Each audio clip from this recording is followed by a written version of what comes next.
us together now. Yeah, rock, rock, rock. I'm blue, I've been died, I've been died, I've been died, I've been died, I've been died, I've been died, I've been died, I've been died, I've been died.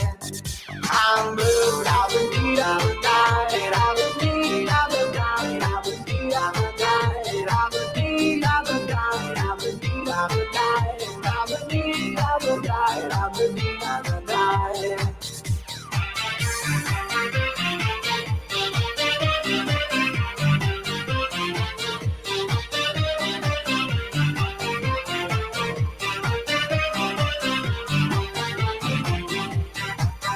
Yo, listen up, here's the story about a little guy that lives in a blue world. And all day and all night, and everything he sees is just blue. Like him, inside and outside. Blue his house with a blue little window and a blue Corvette. And everything is blue for him and himself and everybody around. Cause he ain't got nobody to listen.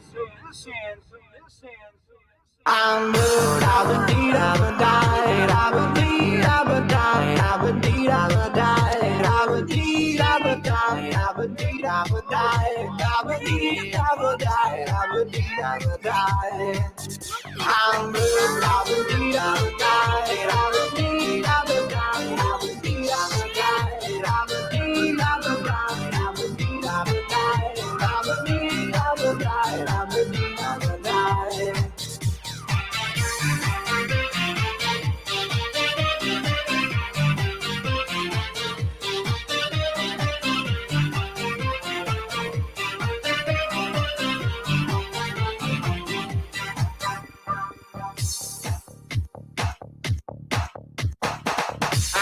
Blue house with a blue window.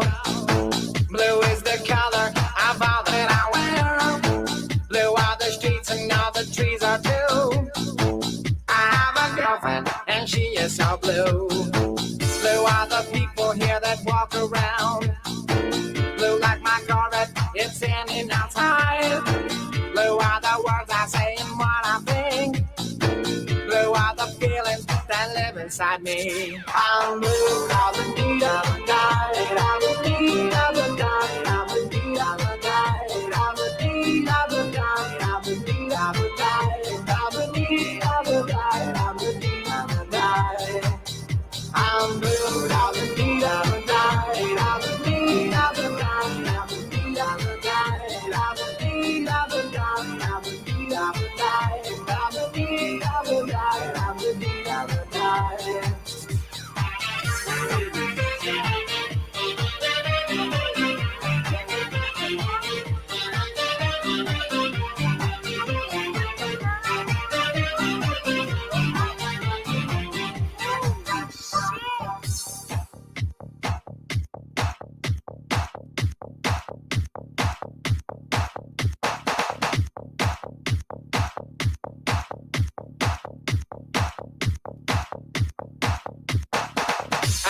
Blue house with a blue window. Blue is the color of all that I wear. Blue are the streets and all the trees are too. I have a girlfriend and she is so blue. Blue are the people here that walk around. Blue like my Corvette, it's in and outside. Blue are the words I say and what I think.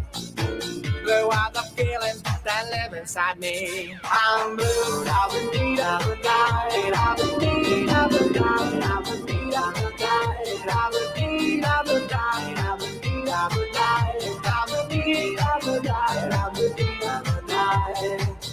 I'm blue, I've been died, I've been died, I've been died, I've been died, I've been died, I've been died, I've been died, I've been died, I've been died, I've been died, I've been died.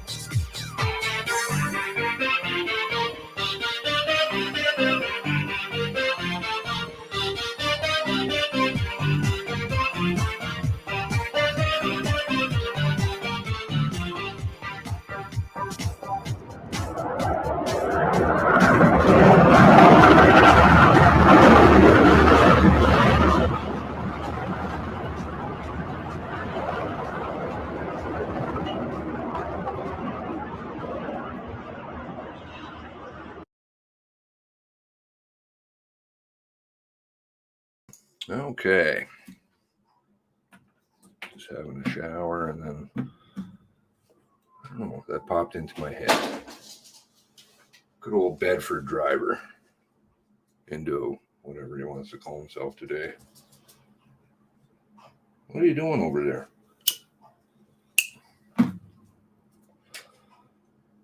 Don't be causing disaster. Troublemaker.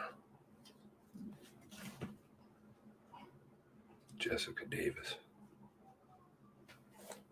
Has she popped up in emergency yet? Emergency Act stuff. All right, Grinder. Good to see you, Grinder. Good to see you. Long time. Oh dear. Robert Thomas in here. Cindy's here. NS44. Nikki Lewis. Good morning. Ugly. Molly Denver. Good morning. Grampy's Garage. Invasion 1. Nova Scotia born. Roxy Kettle. Good morning. Missing Department of National Hard Drive. Oh, I think I have the video. Tara. Ugly. Good morning, Tara. Peter Biker. Becca. Yes, credit. It's Big Fun Garage. Must try and give credit where credit is due. Countryside. Good morning. Oh, goodness. Lucky's testifying today. Oops. Okay. Well, we should speed along then. So Odir is doing the video, all the videos very kindly for the Emergency Act.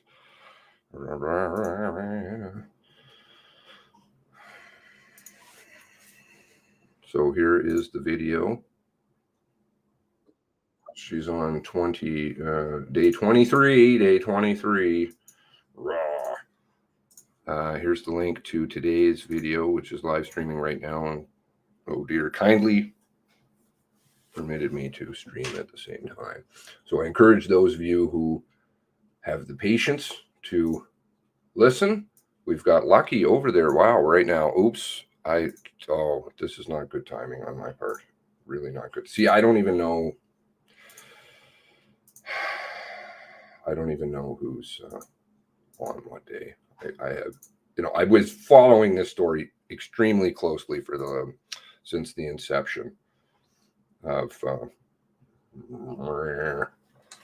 unsaid thing.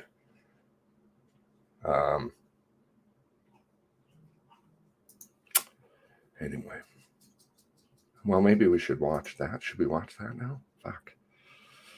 I feel, yeah, this is not good. Missing Lucky is not good. By a contract with each of the provinces, correct? No, not necessarily. We have 194 contracts, 169 contracts. Some, in the case of BC, for example, the province has the contract and they sort of subcontract. But in places like Alberta, they have a provincial contract and then they have municipal contracts. Any municipality over a certain population will go into a municipal contract and it changes the funding formula, as well as there are certain Indigenous communities where there's a different funding formula.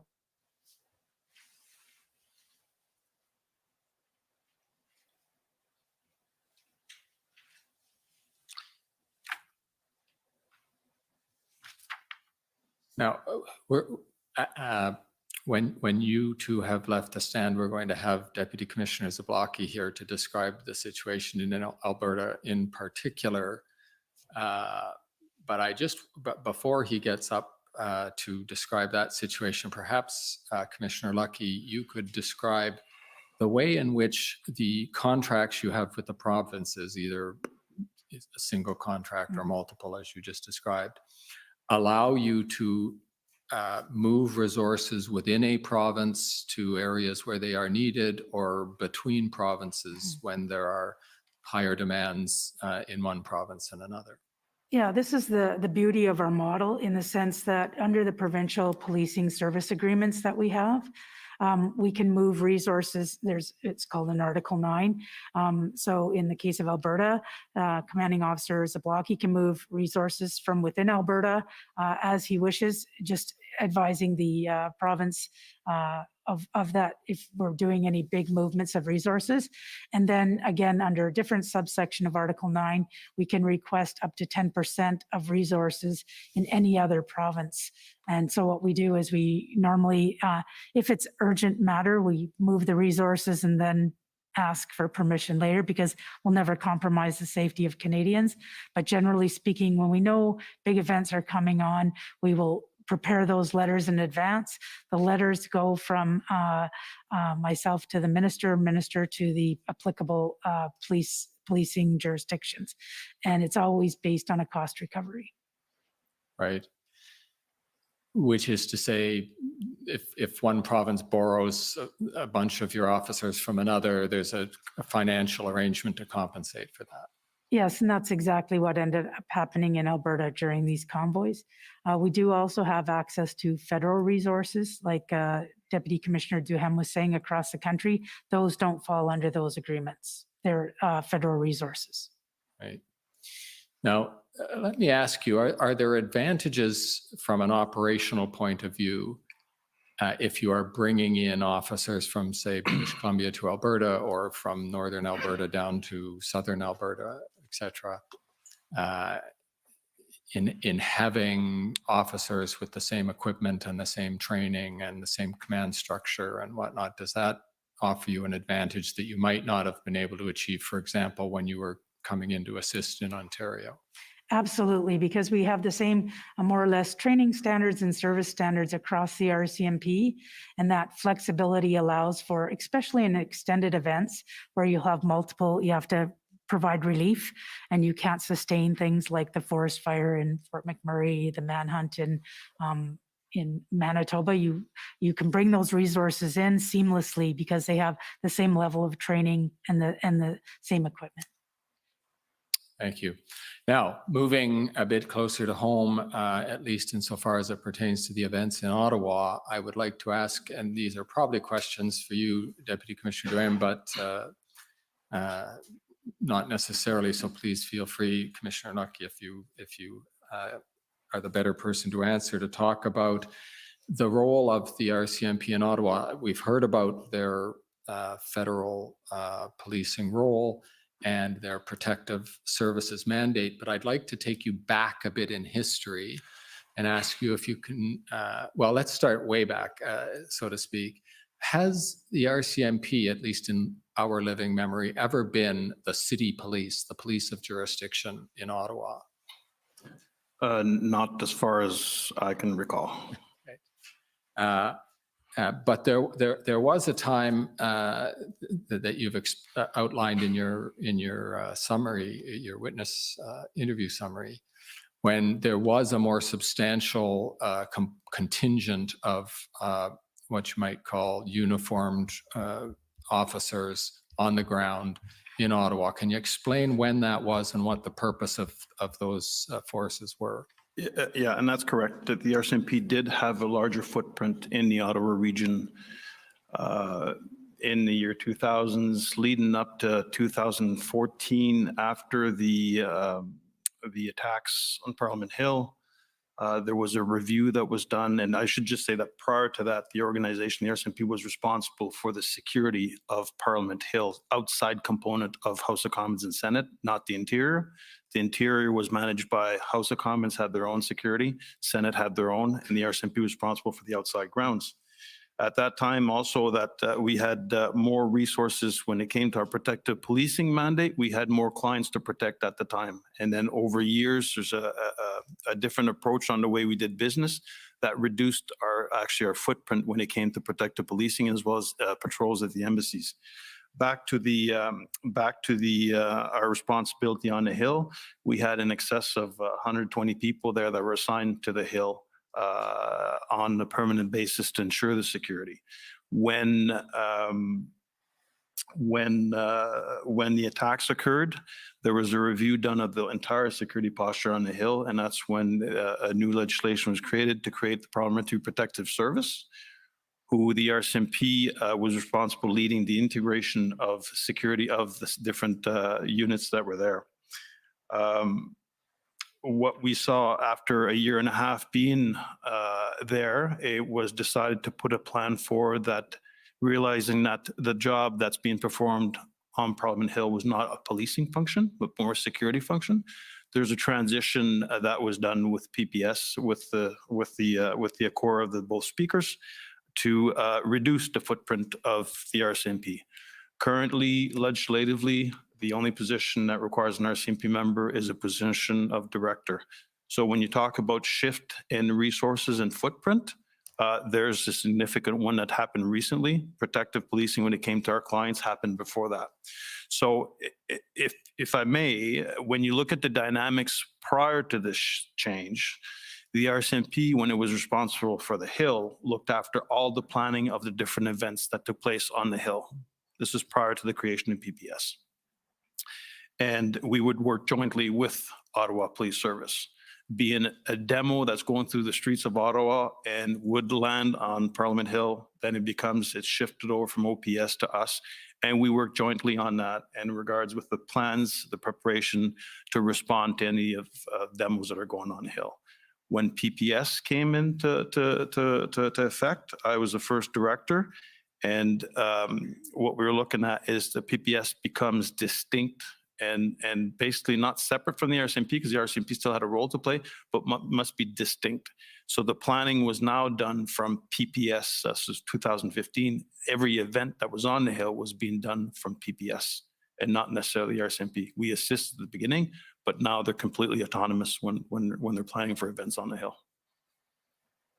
And in your witness summary, some of the questions that Commission Counsel asked had you explaining that this perception that the RCMP and the OPS should be working jointly to manage large events in Ottawa hasn't entirely dissipated from the minds of the people at Ottawa and the OPS. Can you just give us a description of that situation as you see it now? So we still work jointly with the OPS.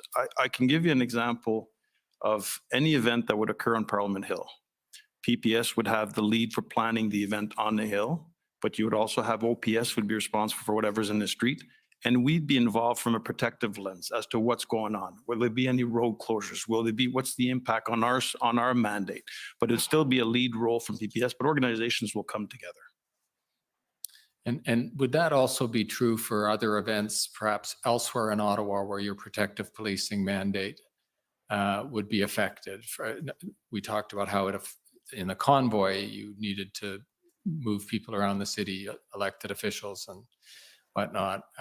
But would that also be true if there were some other event independent of the convoy today that your protective services people would liaise with the Ottawa City Police?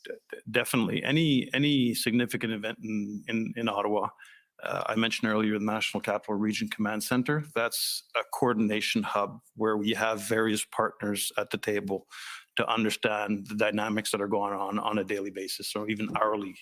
And then sometimes, it allows us, it allows emergency personnel such as fire departments, paramedics, to adjust their response according to the intelligence that comes into this hub. But on a day-to-day basis, yes, there's liaison going on with OPS, with the Ottawa Police Service, but it's more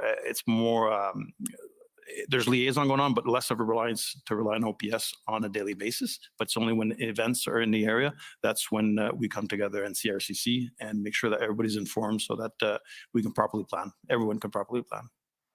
Okay, now moving to the period immediately prior to the convoy, what did you expect? And I'm saying you, Deputy Commissioner Durham, but perhaps Commissioner Lucky, you also had a view on this. But what did you expect this event to be? Well, as I mentioned earlier, I was looking at it purely from the lens of our mandate when it comes to protective policing. how is this going to impact the people that we're mandated to protect? Does PPS need any assistance as this move forward? So it's really through a lens of not a demo, but really how is it going to impact us on our service delivery when it comes to protective? Early discussions I had with OPS on the matter, there seems to be no concerns whatsoever, good relationships with the organizers, and there's no need for us to question the relationship they had with them. And we felt comfortable, well, I felt comfortable that the Ottawa Police Service had things well in hand, negotiating with the organizers and having a discussion on how this would unfold in downtown Ottawa.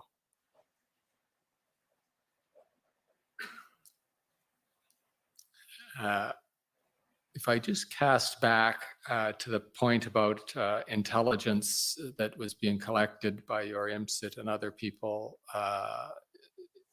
in conjunction with the convoy,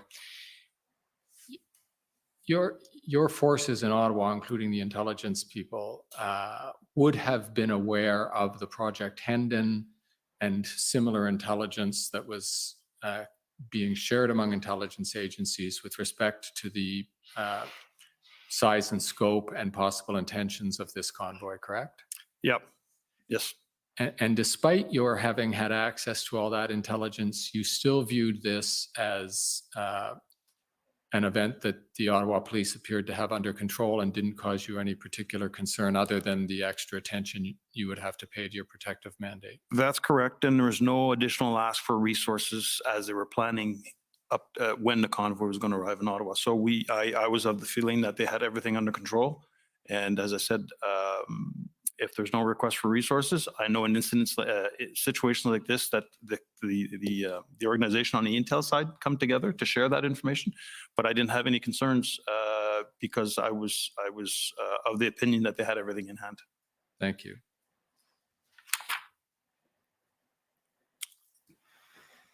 There is a fair bit of material that's come before the commission already, and a lot of it is set out in your institutional report and your the summary of your interviews. So I won't rehash it all, but I do want to spend some time on the question of the requests by the OPS for assistance and resources to be provided by the RCMP. I'll begin by just asking you to describe, this is probably for you, Commissioner Lucky, the logistical challenges and perhaps administrative challenges that the RCMP faces when it, well, I suppose some of these apply even when you're moving within provinces that you have contracts with, but in all events, the logistical challenges that you had when attempting to mobilize resources to assist in Ottawa or otherwise in Ontario. Well, first and foremost, in the requests, they weren't requests for plainclothes officers, which is what we primarily do within Quebec and Ontario. Obviously they're police officers, so they have uniforms. They don't work in those uniforms each and every day. So when we make requests for the federal resources in a uniform capacity, that's changing their role, their primary role.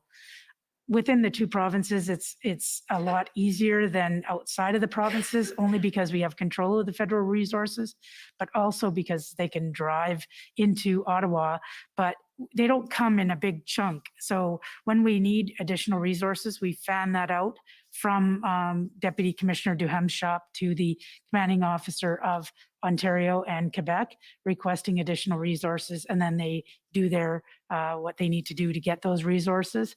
And they will come individually or, driving, however they get there. When we're doing the same thing nationally, of course, we have to request under the PPSA, the Article 9, and then we get into way more logistics in the sense of flying them out. Are there going to be vehicles available? What kind of shifting are they going to do? What types of resources do you need? Because especially in the contract policing environment, we have a multitude of different types of resources within the uniform capacity. So we need to know what kind of resources and how long they'll be gone, because when we take resources out of the contract side of the house, they have to be backfilled somewhere else because policing goes on. So we have to make sure that all of those logistics are done at that level. Can I add to that? An important factor that we have to remember is that requesting resources, be it from Quebec or Ontario, the RCMP still has a mandate to fulfill in those provinces. And mobilizing resources, you have to find the resources. We have ongoing investigations that we cannot stop. So it's finding that right balance of how many resources can we release to make sure we keep the lights on to ensure that we are still on mandate on what we're doing in the respective provinces. So it's not just, it's easy to say we need 50 additional people, but then we have to look at who's releasable in those divisions based on the functions or the responsibilities that they have right now. So. Thanks. Yeah, there is a lot on the record and about how many resources were available when.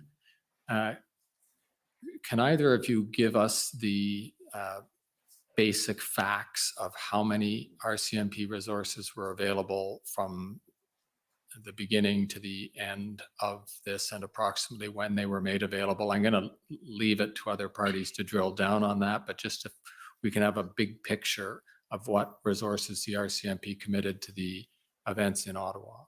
So, Go ahead. Commissioner. In a general sense, any requests that we got from Ottawa Police Service, we had fulfilled.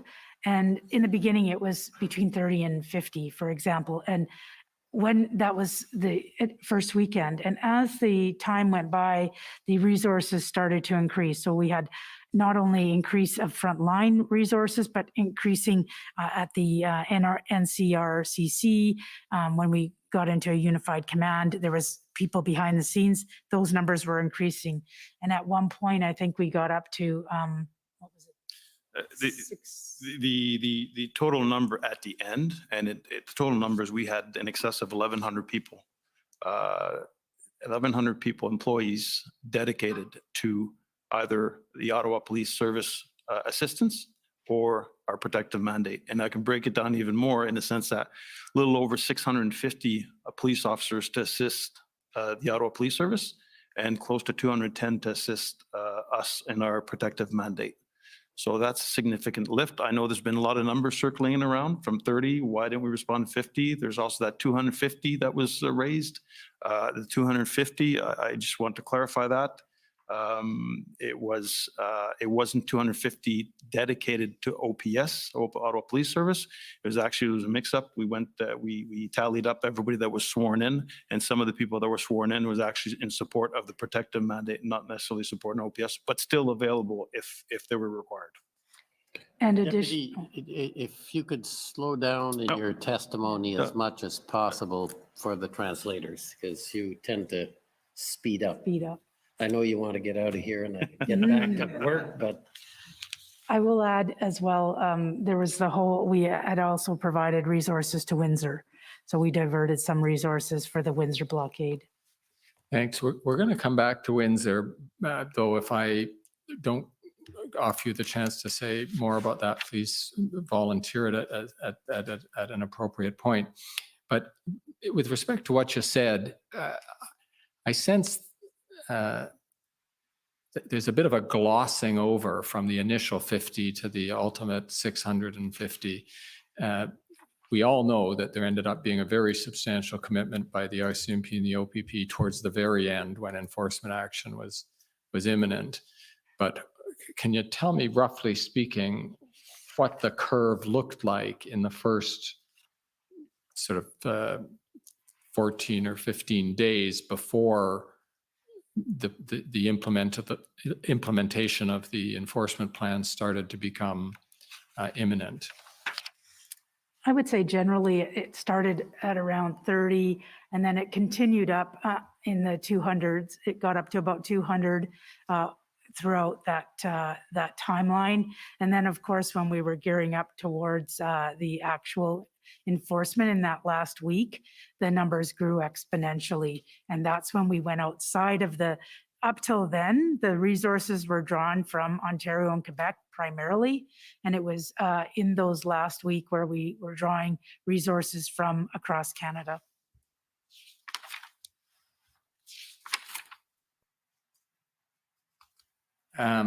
That's exactly the information I was looking for. Thank you. On that point, there was a fair bit of controversy both between RCMP and the City of Ottawa and the OPS about just how many RCMP officers were available. You've acknowledged some confusion about whether they were available as boots on the ground to be deployed by the OPS versus people you were bringing in to assist in your protective mandate. But can you explain why there was that difficulty of communication between the RCMP and Ottawa or the OPS about just what resources you were allocating to deal with the situation in Ottawa?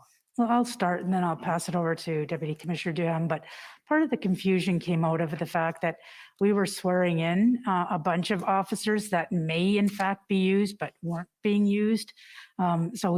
That were in the vicinity. So we made sure, like Deputy Commissioner Duham said, we swore in some of the people under protective in case they were brought over to assist in OPS.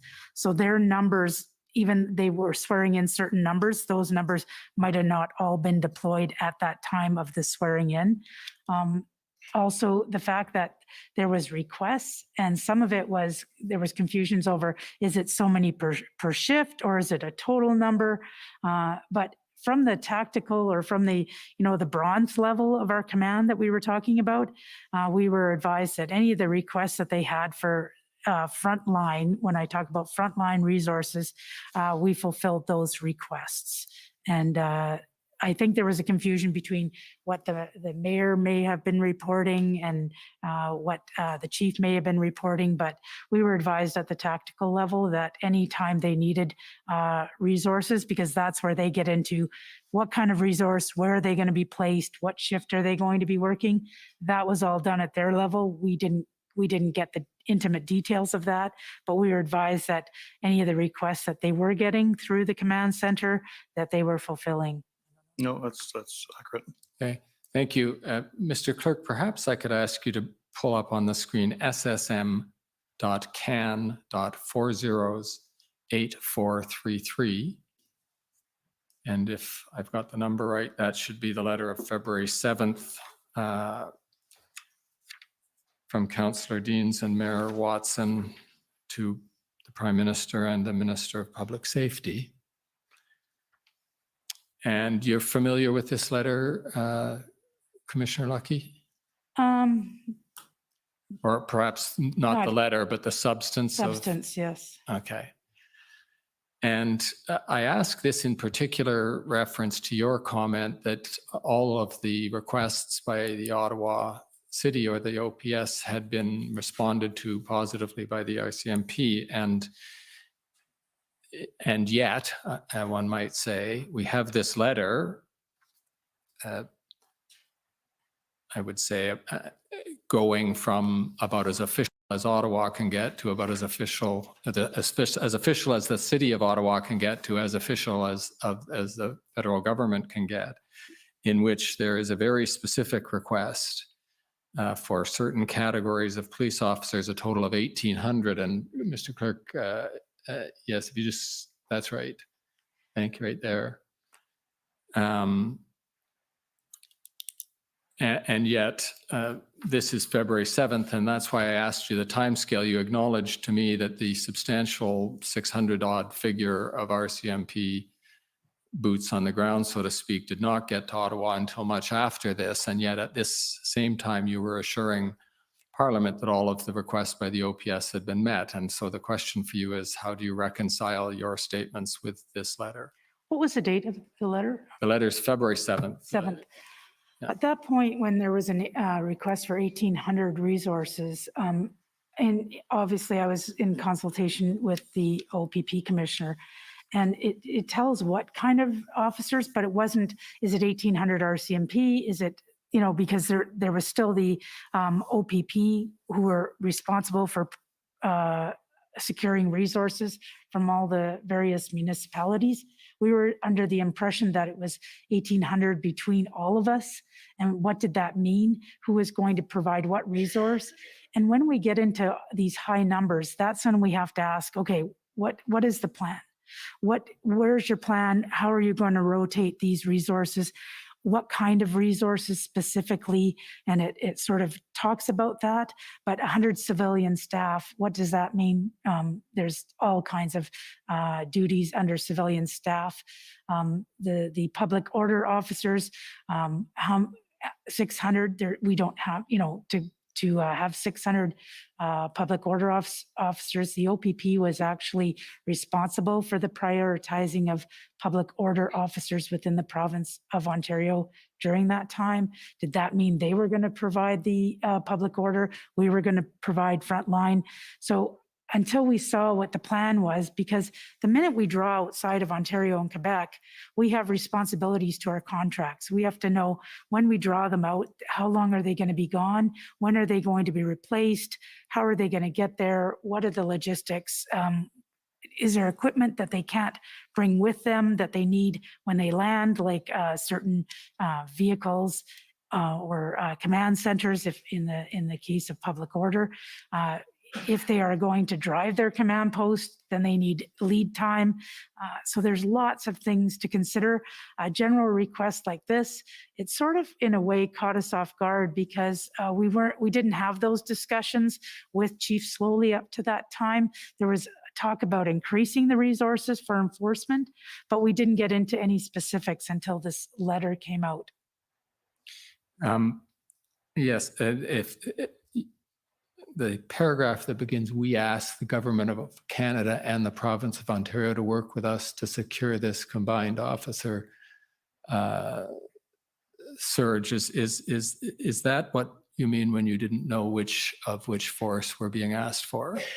Yes, because it wasn't, even though it was to the federal minister who is in charge of, who oversees the RCMP as part of his portfolio, we didn't assume that we were being asked for 1,800. So did it mean that 3/4 of those resources would come from Ontario and 300 or 600 would come from RCMP?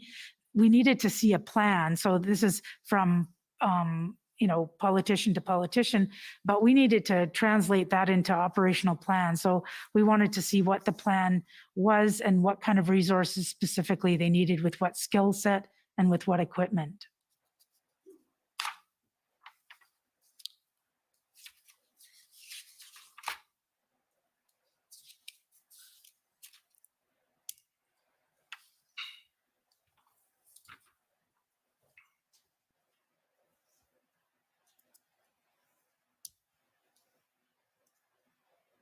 On a related question,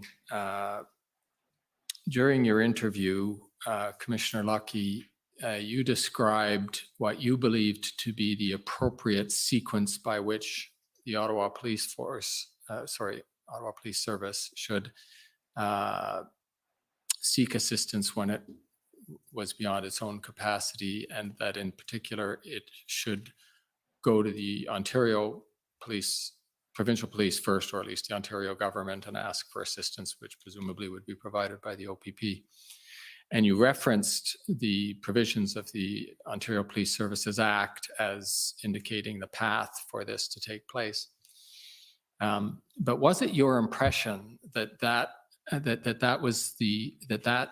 provision of the Ontario Police Services Act obliged Ottawa to go to Ontario either first or only to get assistance, policing assistance? No, I'll be honest, I didn't know the nuances of the Ontario Police Act until this convoy, because we don't fall under the Ontario Police Act. So when like I said, at the beginning, we just provided resources directly to Ottawa Police Service. They didn't go through the OPP. This was, assistance to a neighboring police service, and we provided that. And even subsequent requests wasn't going through that. But when it got to this number, that's when the OPP commissioner explained to me the process, which I wasn't aware of, that such requests should go through the OPP, and then the OPP would exhaust all avenues within the province of Ontario, and if required, would come to outside, they can go to like another municipality like Edmonton City Police or a different police services, or they can go to the RCMP. And it wasn't until we got that big ask that I was getting more information about the Ontario Police Act. And that information came to you from Commissioner Creek? Yes. Thank you. I want to talk to you now about the role that the federal government, and I'll put in that category for now, both senior officials and politicians, what role they played in your decisions to allocate resources to Ottawa, or as it might be Windsor, but locations outside where you are police of jurisdiction. And in particular, if I could ask you to go back to the beginning and remind us for a minute who it is you report to and who it is gives you guidance or input on matters such as the events in Ontario. Well, first and foremost, any of the deployment of resources is the government or the minister has nothing to do with that. This is operational decisions, and we make those operational decisions based on our availability of resources, our ability to deploy such resources. If in fact, like obviously this was the last example you gave, this was a letter from the mayor to the minister, that he would pass the letter on to us and say, here's a request. And he would never say, fulfill this request. He would say, see what, here's a request, deal with it, what you can do, depending on the numbers, because we may not have the numbers available to be able to do that. And that's why we were surprised, because it never usually goes to that level. It usually just goes, from police service to police service. If they require assistance, they would come through our police service. We would fulfill it when as best as we can, because in this particular convoy, our goal was to assist Ottawa Police Service as much as we could, so that they could be successful in putting an end to the protest. As far as any of the operational decisions, the government isn't involved with that, and it's just more of an information where we provided, we're providing additional resources to Ottawa Police Service. Those were those were included in situational reports to the minister and the prime minister. So, if you can remind us just for a second, who would you have been interacting with to the extent the federal government was either inquiring about or expressing an interest in the situation in Ottawa? Well, obviously the Deputy Minister of Public Safety, Rob Stewart, would have been sort of the interlocutor between the minister and myself at times. But when we were doing 3 briefings a day, one was at the Deputy Minister level, one was at the minister level, and after I think February 10th or so was at the Prime Minister level. So there was lots of briefings on the situation, the movement of resources, if it included RCMP, because that's the ones that I would report on. But generally speaking, we didn't talk about numbers of resources specifically with the ministry.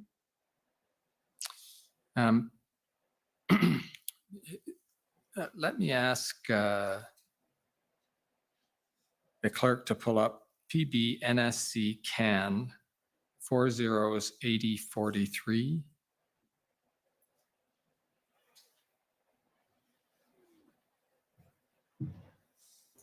How many exhibits? Look at the numbers. And just so that we can understand the timestamps of these, as I understand it, these are about 5 hours ahead of time because they're in Greenwich Mean Time. So that's this conversation, which begins a timestamp at 5:59, would have been taking place at about 12:59 or about 1 o'clock that day. Is that right? Yeah. I don't think anything turns on that for this particular discussion, but it might later on in the other teams' chats that we look at. Mr. Clerk, can you scroll down to page 3? And the line I'm looking for is a statement by Flynn to the effect of, when the AG starts talking like this, there we are. Can you first tell us who Mark Flynn is? Mark Flynn is he's the second in charge of federal policing. I don't know his official title. Yeah, Mark Flynn's Assistant Commissioner responsible for National Security Program as well as our Protective Policing Program. And can you, Oh, his title. either of you ahead. recall what discussion was being, usually these team discussions are a discussion among RCMP personnel at the time some other meeting is going on. Is that correct? Yes, because normally we'd be in a room and they'd be in the room with me. I'd bring people to assist with the information because there's often questions that I wouldn't know the answers. So I'd have my team. But when it was like, for instance, on the weekends, often people would be at home. So we would just create a Teams meeting. Right.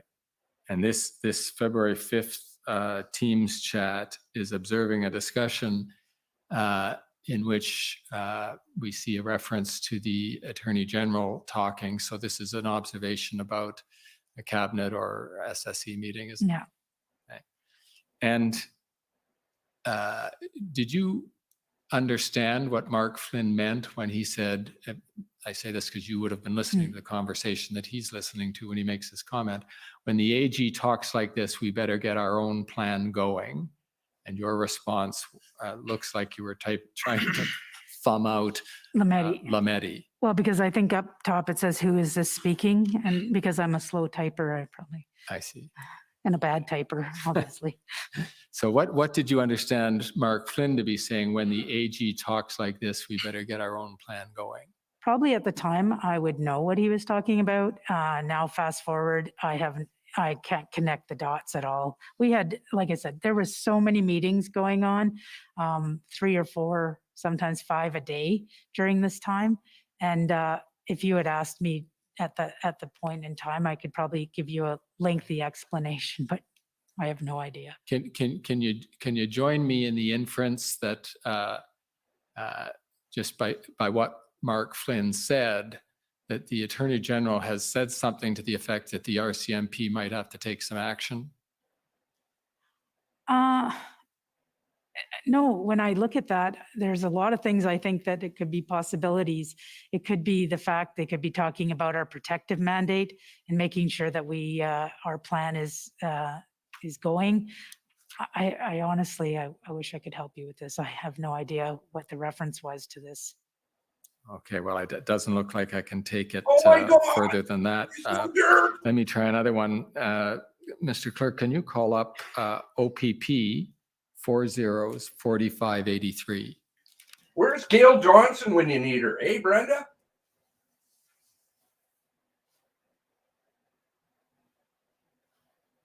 And on page 3 of that, and we're going to have to figure out who's who in this text exchange. But first of all, Commissioner Lucky, can you confirm that this is a text exchange between you and Commissioner Carrick of the OPP? I believe so, yes. Okay. And I don't know whether to ask you, Clerk, to scroll up or down, but there we are.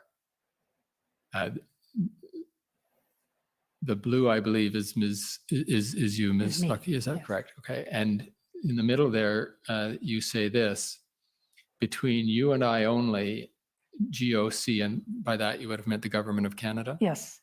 The Government of Canada losing/lost confidence in OPS.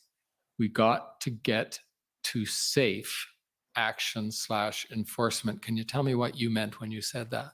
Well, generally speaking, I mentioned it earlier, is our goal, and especially from my point of view, was how can we help Ottawa Police Service succeed in this occupation of downtown? And so now we're into the second weekend. Of course, there's not much we can do during that weekend because the numbers have grown exponentially. So I think, first of all, when they first came on the very first weekend, people assumed that the convoy would come into town, they had an agenda, they'd follow their agenda, and then they would leave. And when that didn't happen, and we got into the second weekend, we didn't, from my point of view, we weren't expecting that for them to stay that long.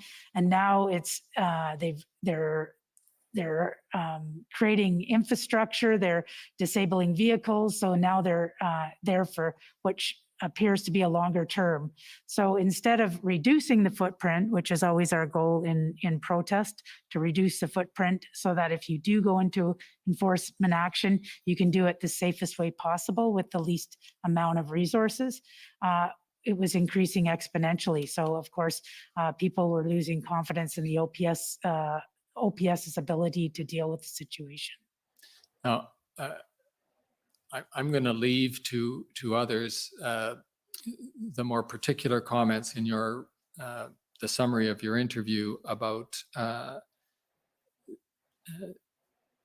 leadership of Chief Slowly and the specific operations, the Ottawa Police Service. But on this point, you talk about the Government of Canada losing confidence in the Ottawa Police Service.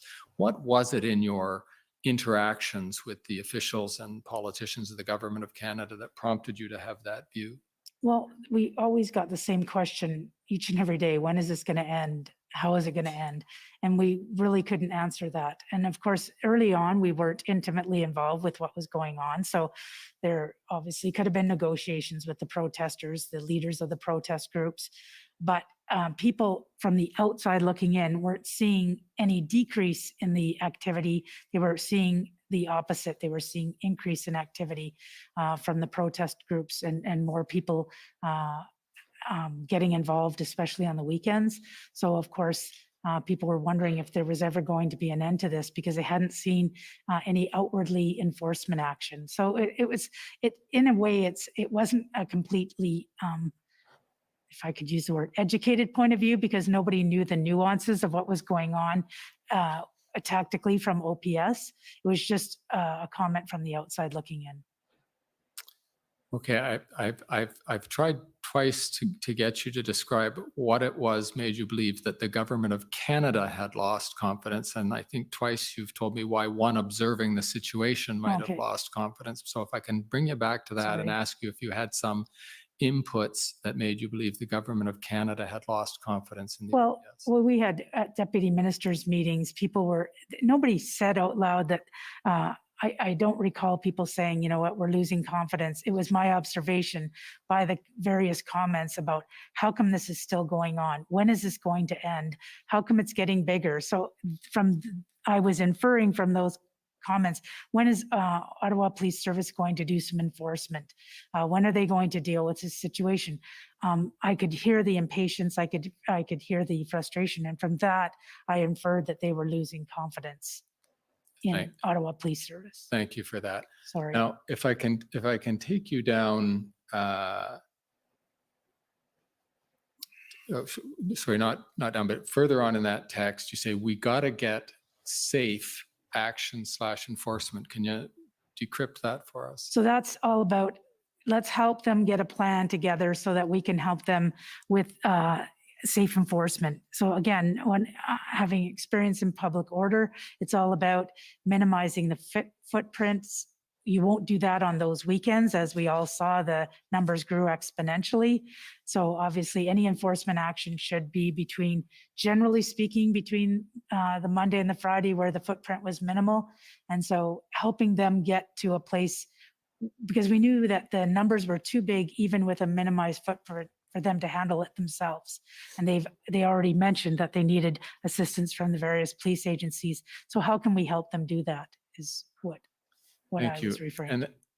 then the last text here, first of all, the reference in there to the Emergency Measures Act, in retrospect, am I correct in guessing you meant the Emergencies Act? Yeah, I would imagine. Right. Okay. So, because if they go to the Emergency Measures Act, and is an I, and okay, thumbs are not working with perfect agility here. You or I may be brought in to lead, not something I want. So a concern you had was that and this is February 5th, and you're contemplating the possibility of the invocation of emergency legislation. If they go to the Emergency Measures Act, you or I may be brought in to lead. So that was a scenario you thought was a possible outcome of invocation of the Emergencies Act, was that Yeah, either the OPP or the RCMP would be put in charge, so to speak, of the Ottawa situation. Yes, very early on when they talked about Emergencies Act, I had no idea what exactly that meant. And there was talk about, well, what happens if Ottawa Police Service cannot enforce or have the ability to deal with the situation? And there was talk about, do you change leadership? Do you change police? It was all in general conversation, nothing specific. And really it was from a place of problem solving. Everything was put on the table, and so that was one of the things that came up, whether or not that could actually happen. That's when I started learning more about the Ontario Police Act, where if they started to go through the process of the Ontario Police Act, they would in fact be the OPP that would be next in line to assist. And so it was just, all it was sort of, we need to help Ottawa Police Service as best we can, so that Tom Carrick and I had lots of conversations about helping Peter succeed through this unprecedented event, and doing what we can to through resourcing, through equipment, through advice, any which way we could to help them get through this situation. Thank you. And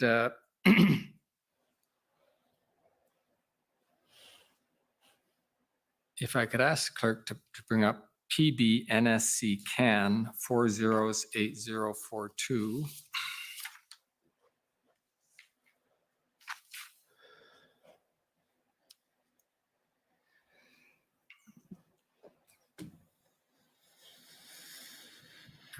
And scroll down to page 2. If I've got the right document, there should be a comment by Whalen. What is his objective?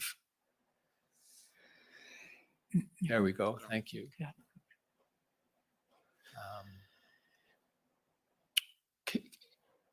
Yeah. Now we can see from the extract above that you were a participant in this Teams chat. Again, can I take it correctly that you are in a Teams chat monitoring, I think it's in an SSE meeting?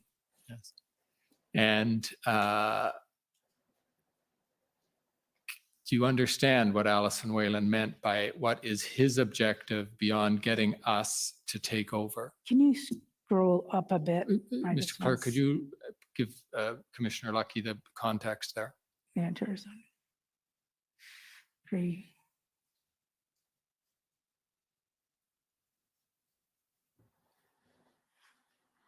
I'm imagining, again, I'm speculating because there was a lot going on. I don't know who he is in this reference, but obviously it's somebody talking I'm imagining one of the ministers or somebody in that meeting about what are the next steps if in fact OPS needs further assistance. I'm not exactly sure what it means, what she means by that, but I'm just wondering if there was any, she's asking, is there any other options besides us taking over? Well, let me ask you more directly then, rather than through what we have to agree are difficult decipherings of long ago choppy text messages. But were you having discussions with senior officials or your minister about the possibility of the RCMP actually taking over policing in Ottawa? Yeah, I think there was a misconception because people automatically assume the RCMP being the federal police agency, that's what our responsibility was. So there was a bit of education on that in us saying, of course, when people were looking at solutions, one of the solutions was, well, why doesn't the RCMP take over? We got asked that quite often. And we'd say, well, we're not the police of jurisdiction. We don't have jurisdiction in the province of Ontario. There's a lot of other layers before coming to, you would never come to the RCMP. That's not our role. But I think there was an assumption because we're the federal policing or national policing agency in Canada, there was an assumption that that's what that meant. And so we were trying to educate deputy ministers and ministers that, our role is not to overtake any police agency. We're here to assist in any way we can. And were you getting input from senior officials or your minister or other ministers for that matter to the effect of what more can you do? Can't you do more? Couldn't you be in there? Statements like that? Oh, there was things like, what do you need? Do you need any more resources? Is there any equipment you need? Is there anything we can help you with that would help Ottawa succeed in this event? Because I was the touch point for all police agencies. So whether it was Windsor, Coots, the Lower Mainland, it was always, whenever any big event happens, I always get the same questions. Do you have everything you need? Is there anything you don't have that you need? Please come to us. And so I get those same questions. Right. The question to you, do you have everything you need, is, I think, substantively different than, are you doing everything you can, or can't you do more, or, we've got a terrible problem in Ottawa. Why aren't you in there helping to solve it? Were you getting input like that? Well, we were, again, when they were talking about us potentially, and it wasn't very lengthy conversations about us potentially taking over, there'd be snippets of that would come out and we'd have to correct that, saying that wasn't our role. But obviously it was all hands on deck on the solution, problem solving. So people were asking, is there anything else that you could do to assist that you're not doing? How can we, again, when is it going to end? How is it going to end? Do you need anything else, anything to help make it end? Those were questions that were getting asked quite often. But did you get a sense that the senior officials or the politicians, understandably concerned about the situation in Ottawa, were asking you what you could do, not what resources you needed, but what you could do to solve the problem in Ottawa?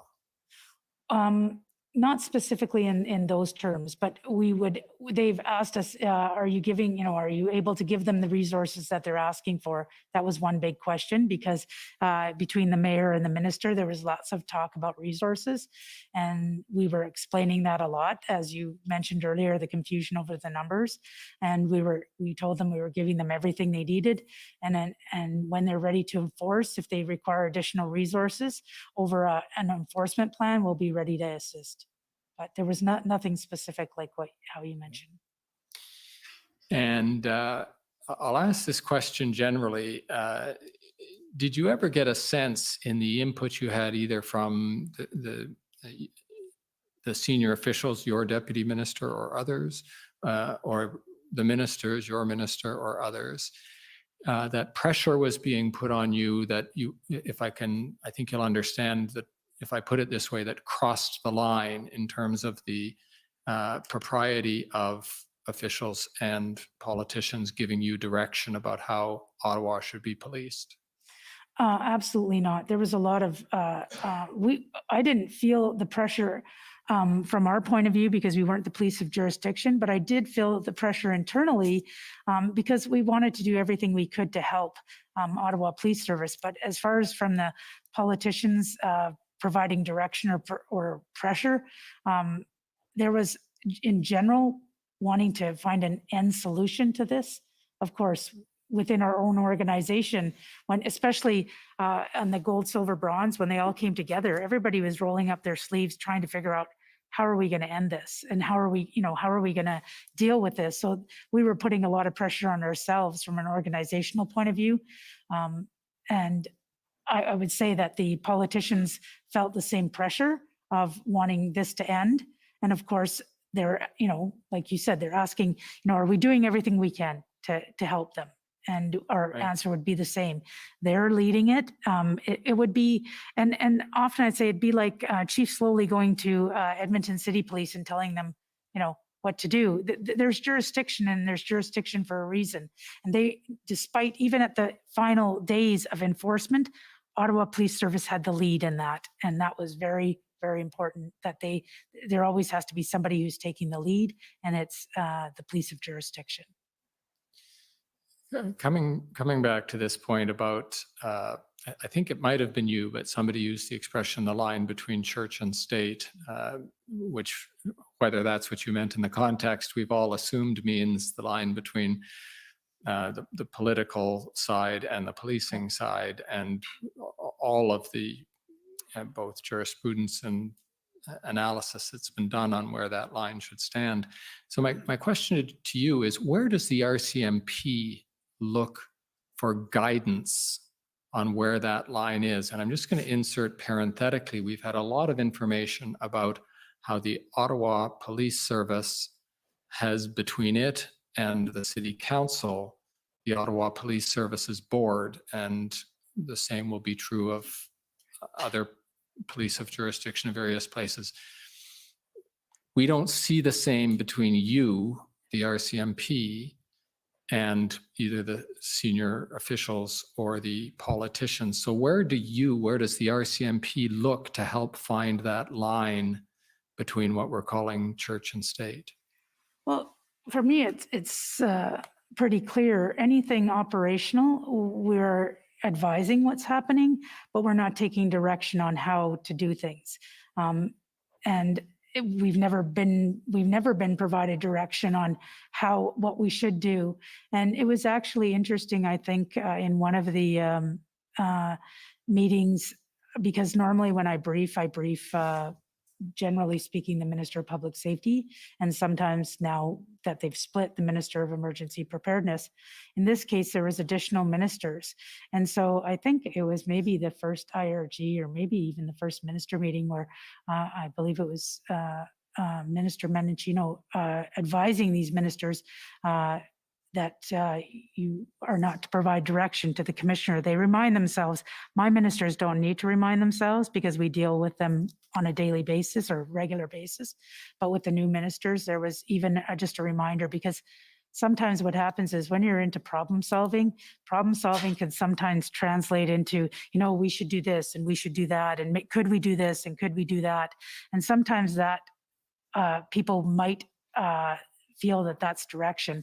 I don't consider any of that direction. Direction to me is something that you specifically would turn to me and say, Commissioner, we need you to do this, or don't do this. That's direction, that's interference. We don't get any of that. It's strictly exchange of information for the most part. Okay, thank you for that. Is there some institution or body, though, No. that stands between you and your minister, the way that one might analogize to the Ottawa Police Services Board standing between City Council and the Ottawa Police Service? No, we don't have a police commission. We've just brought in in the last couple of years, a management advisory board. So, sorry, repeat that. I missed that. In the last couple of years, we just brought in what we call a management advisory board, but they are there to provide advice to the commissioner. They do not. They're not the filter between us and government. Right. And so if your minister or a minister were to cross that line, it's simply a function of you having to say, you're over the line, minister, or otherwise defend your own jurisdiction, so to speak. There's no institution that protects you from that. Everybody is just expected to follow the rules, or you call them out.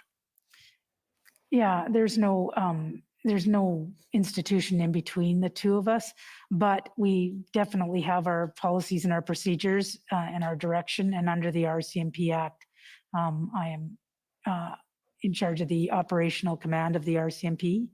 I can get ministerial directives from the minister, but it's in regards to administrative matters, but I won't get anything.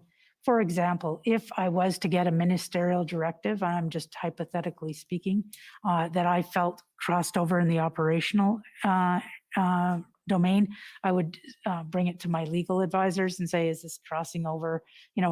So I'm just trying to, as I'm talking, I'm trying to think of somebody that would act as that. And the only people I can think of is probably legal advisors that may, in fact, if I felt that happening, but I've never had to, in meetings, I've never had to really, tell everybody to stop and you're crossing the line, because they're very cognizant of it and they're very protective of it, because we have similar countries in the Five Eyes that are struggling with this, and they actually come to us and ask how we do it. But it's basically from previous testimony at the Mass Casualty Commission, because I've been asked this question several times, I think it's time that we put something to writing that outlines what you can and cannot do from both the commissioner's perspective and the politicians, especially from a rotational point of view. There's a lot of different, politicians change so that they are understanding, because we're not the only operational entity in the federal government. There's corrections, there's border services. So I think it's time to clarify it because it's been a topic of conversation.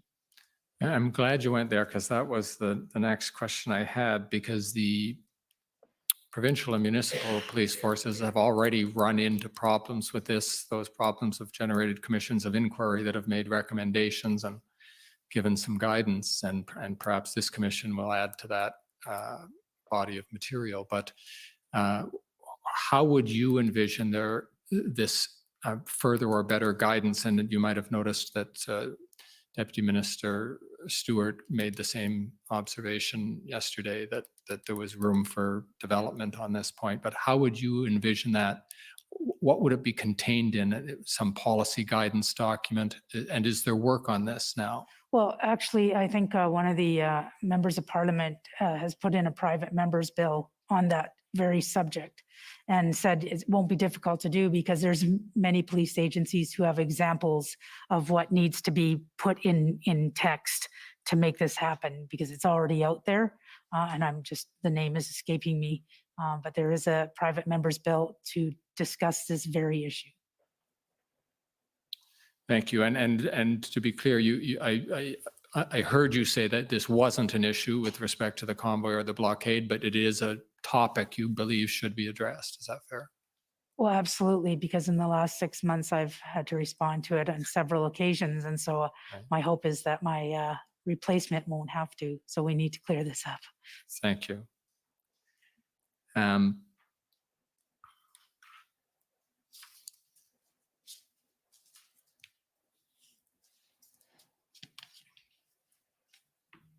Want to come back on a particular point of interest that has attracted some attention already before the commission, and that has to do with, well, perhaps I could ask Mr. Clerk for you to call up WTS 6068.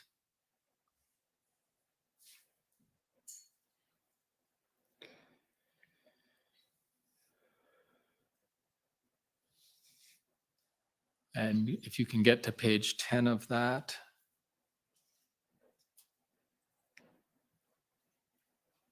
Yeah, no, you had it there. And I recognize that handwriting. Not mine. Deputy Commissioner, this question is for you, because am I correct in identifying that as an extract from your notes? That's correct.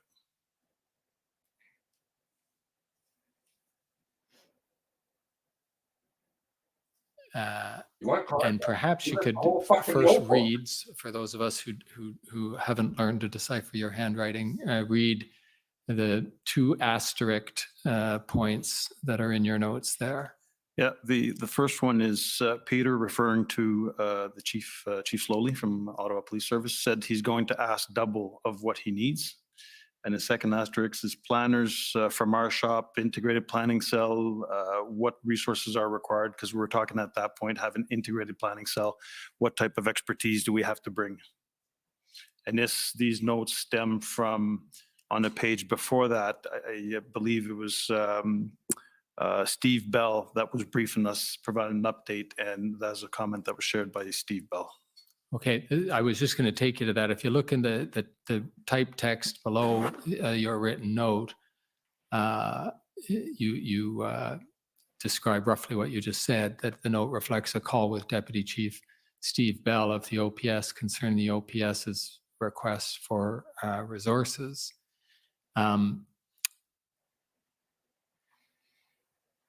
This is your note of what Deputy Chief Bell told you? Exactly. And if if I could have the page before that, because I don't have my notes, but I'm quite certain it reflects a call with Chief Steve Bell. It's written down below, yeah. context, the full Uh, fucking notebook. I can pull up your notes if you want. but No, that's okay. I can confirm it's- for you that that is what you have indicated earlier. No, I'm okay with that. Okay. And if you can help us with this, and you're not the first one to speak to this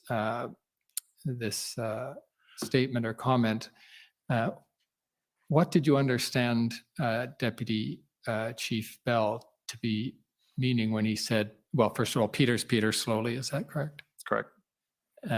He's going to ask double of what he needs. Can you explain at least what you understood Deputy Chief Bell to be saying? So the way I interpret it, the numbers that were provided publicly and through the letter that went to the minister, the 1,800 asked, is that really reflective of the needs? Because again, I go back to what the commissioner said earlier, throughout this process, there was no plan to support or to demonstrate to the organization what skill sets and resources are required to support an operational plan and to support Ottawa Police Service. So I took it when this was briefed to me the first time, the 1,800 police officers, 1,000 police officers, 600 public order teams, 100 support staff. I took it that, is that what they're asking? Considering that Deputy Chief Steve Bell says he's asking the double what he needs. So I wasn't sure if that was an ask, and it was starting to sound like a broken record where without a plan, both us and the OPP were kind of struggling as to what types of resources do you actually need to assist in addressing the issue in Ottawa.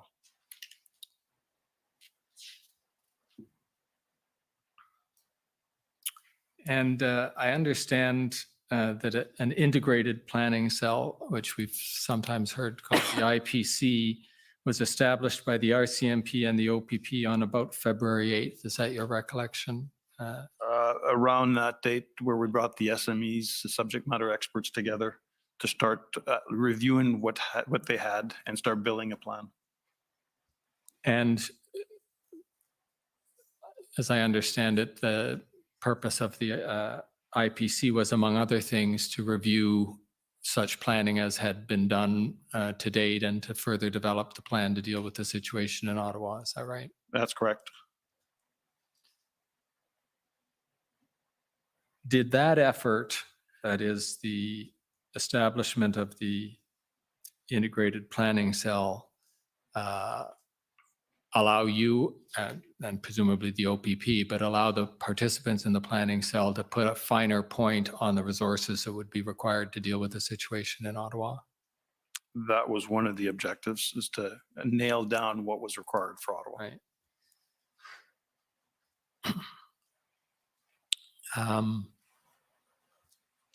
I'll ask this question in an open-ended way.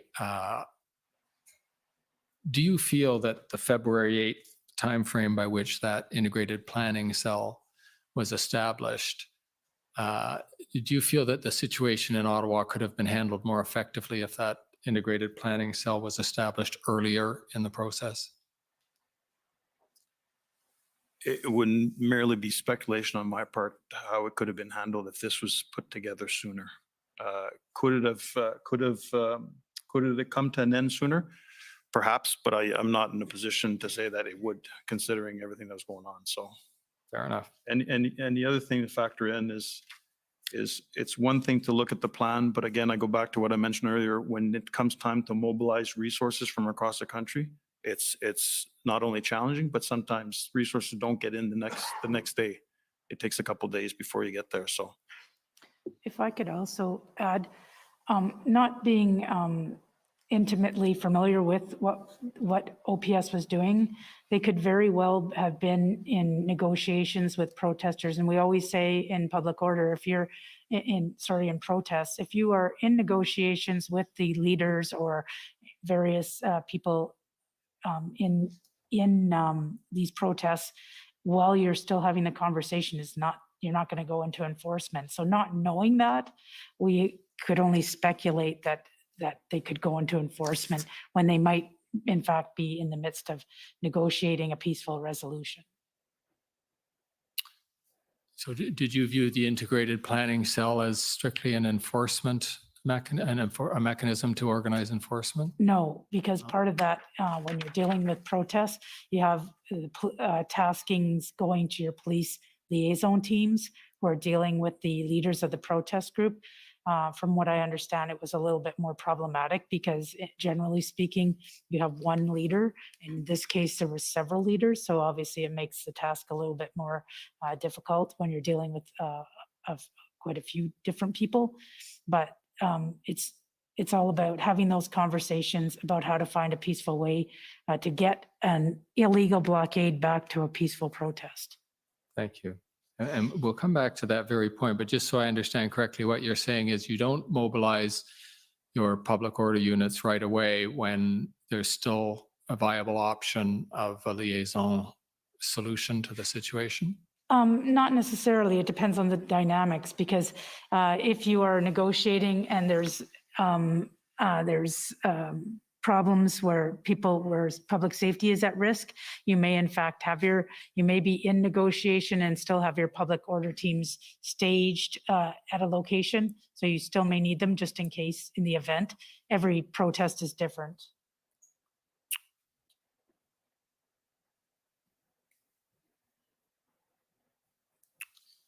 I'd like to move on to another topic now. And for that purpose, Mr. Clerk, could you call up OPP 50151? And the topic here is not everybody monitors these proceedings as closely as some of us do, but what we're calling the engagement proposal. I think you're familiar with that. I think at least from our interview with you, Commissioner Lucky. Yes. So I just want to ask you some questions about your involvement in this, and maybe I'll just throw it out to you to describe how you first learned about this possibility, what your involvement was with Deputy Minister Stewart and connecting him to Marcel Baudin, et cetera. So if you can just begin at the beginning and tell us what you can about that. So there was conversations about the protest groups wanting to talk to an official, like a politician or an official of some sort, and nobody was sure if it was at the provincial, municipal, or federal level at that point. And so I believe that Deputy Minister Rob Stewart was tasked with looking into the possibility of having an official speak with the protesters. And he wanted to know how that works with the liaison teams and how they what they're doing as far as negotiations with the protesters. Because we weren't involved with all of that, I reached out to Tom Creek, and Tom Creek advised me that it was in fact the OPP police liaison team that was leading the negotiations with the protesters.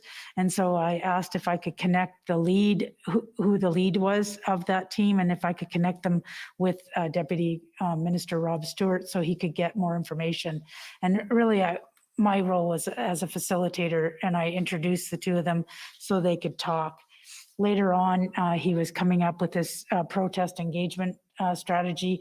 I think he asked what we thought of it.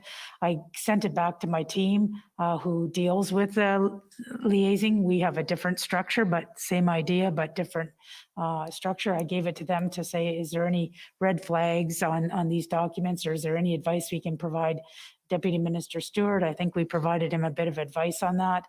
I think as well, I included asking Inspector Baudin what he thought of what I had said, but then I'd already realized that he had reviewed the document, I think. So it was just a matter of connecting Deputy Minister Stewart with Inspector Baudin on this protest engagement strategy as one of his tasks. Now, we did hear from Deputy Minister Stewart about the evolution and ultimate demise of this proposal, but in terms of your observation of it from its conception through to the end, did you hear it discussed among either officials or at the IRG. Did you have input on it to the IRG as to whether you thought it was a viable proposal? Not me specifically. It was Deputy Minister Stewart who was leading that, and any thoughts I had on it, I would have provided to him.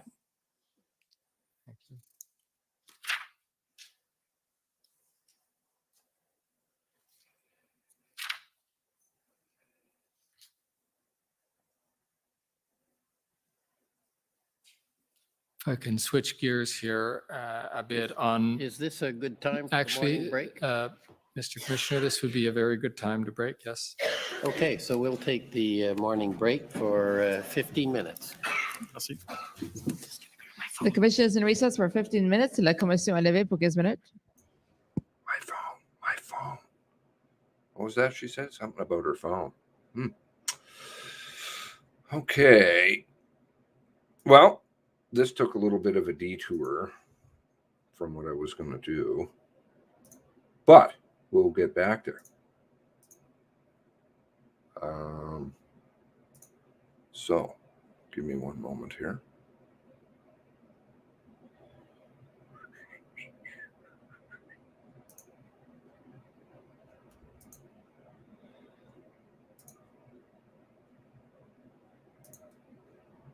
Up there we go. There's...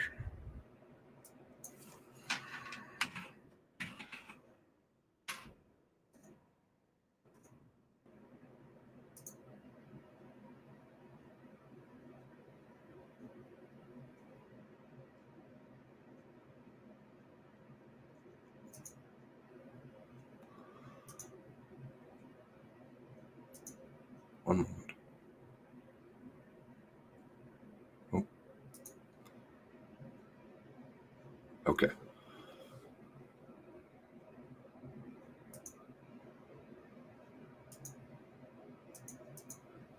All right.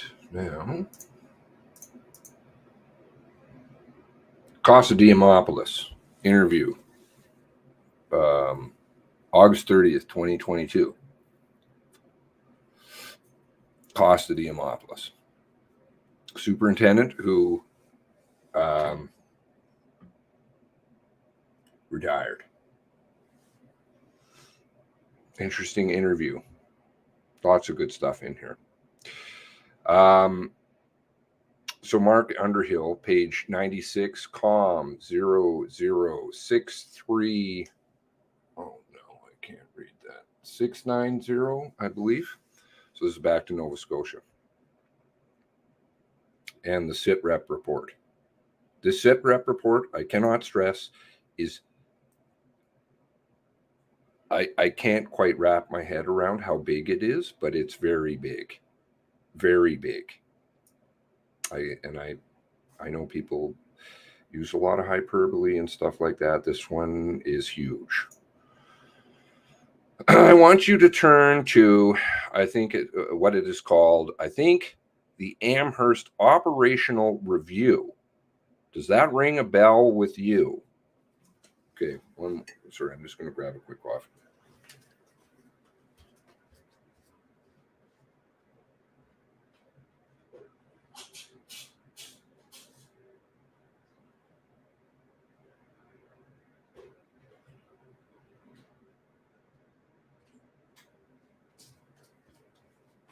This is where the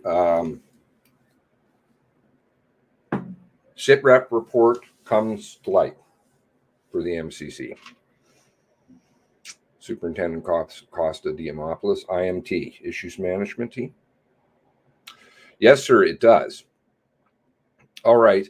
So maybe we don't, in the interest of time, need to go through your notes. Tell me what that's about. Sorry, I just want to make sure I paused the hearings. I believe I have. Okay.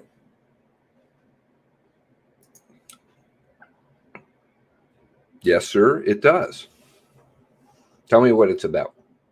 So again, this review was in response to a request by the membership in Amherst and Bible Hill detachments, you know, to speak to the senior command and get information, a dialogue going with regard to what they experienced, and essentially see what, if anything, we can change at the beginning, not at the beginning, but early on, without having to wait for a bigger review. So Chief Superintendent Leather had tasked me with accompanying him, so Leather is going also, to these 2 detachments to hear out the membership.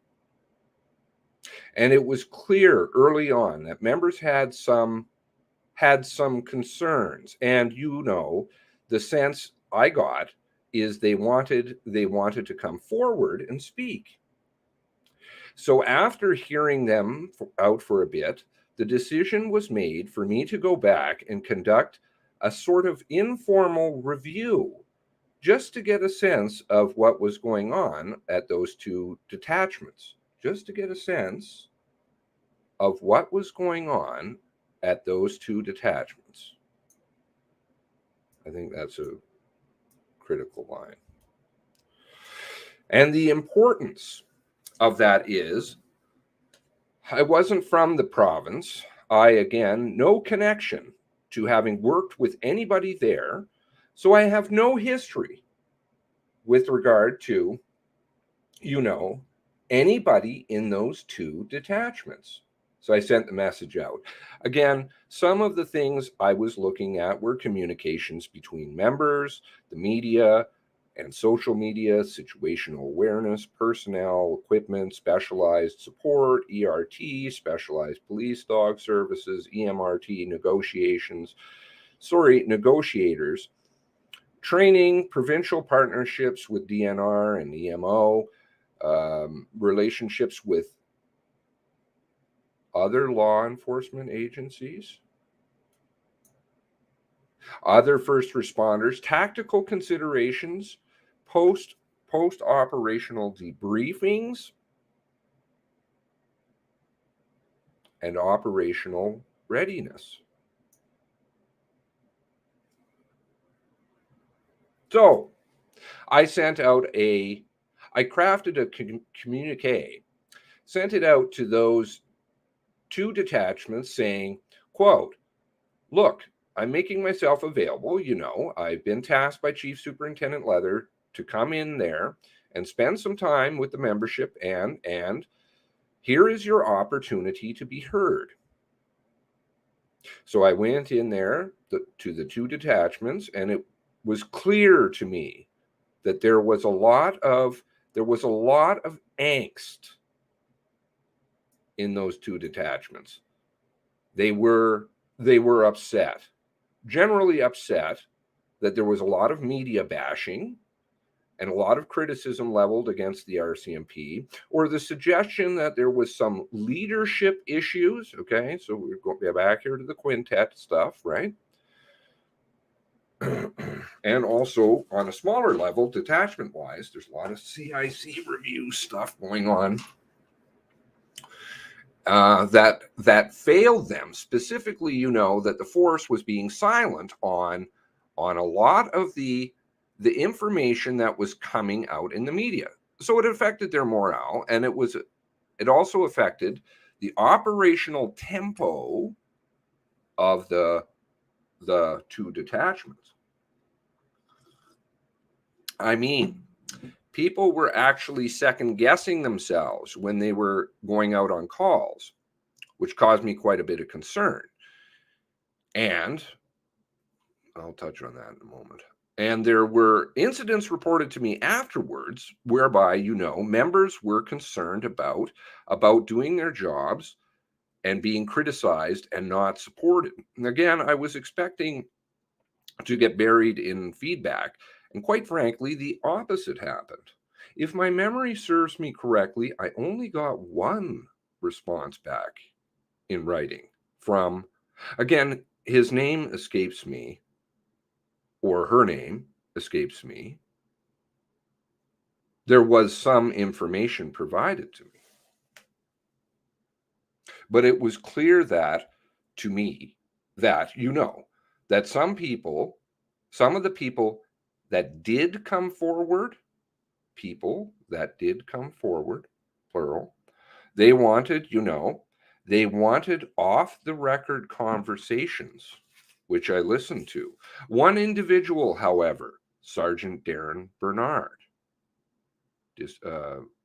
detachment commander, Millbrook, right, just south there of Truro. Not a happy camper. Read through both of his the RCMP statement and the mass casualty interview, and retired.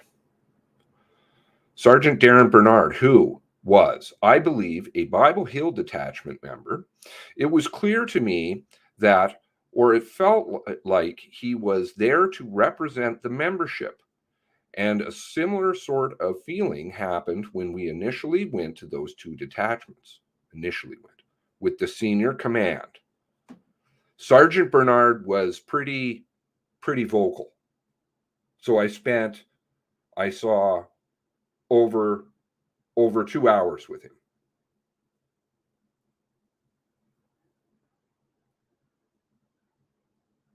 One-on-one, and he provided me with a great deal of information with regard to some, I guess, historical issues that dealt with, certain investigations, how they were handled in the past.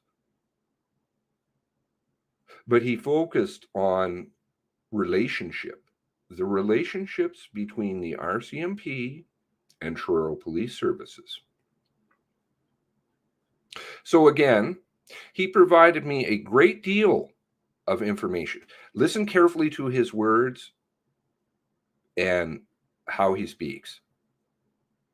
He says a lot without saying it. I love the way some people communicate. This is my kind of lingo. Which spoke to a damaged relationship between the Truro Police Service and the members in that detachment and in the surrounding area. And again, it caused me a lot of concern.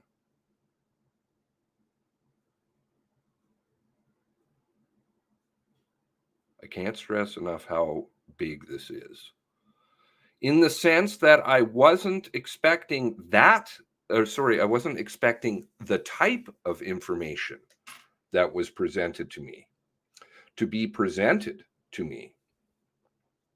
I was going there with to work within the scope of the information that I provided to you earlier, those 10 different issues. And Sergeant Bernard provided a great deal of information, historical information. So again, I took that information. Others came forward later on, and I ended up compiling a detailed report and had discussions with the criminal operations officer, so Chris, and ultimately made a cert referral with that report. July 10th, 2020. Cert referral and SITREP. Went straight to the commissioner right away.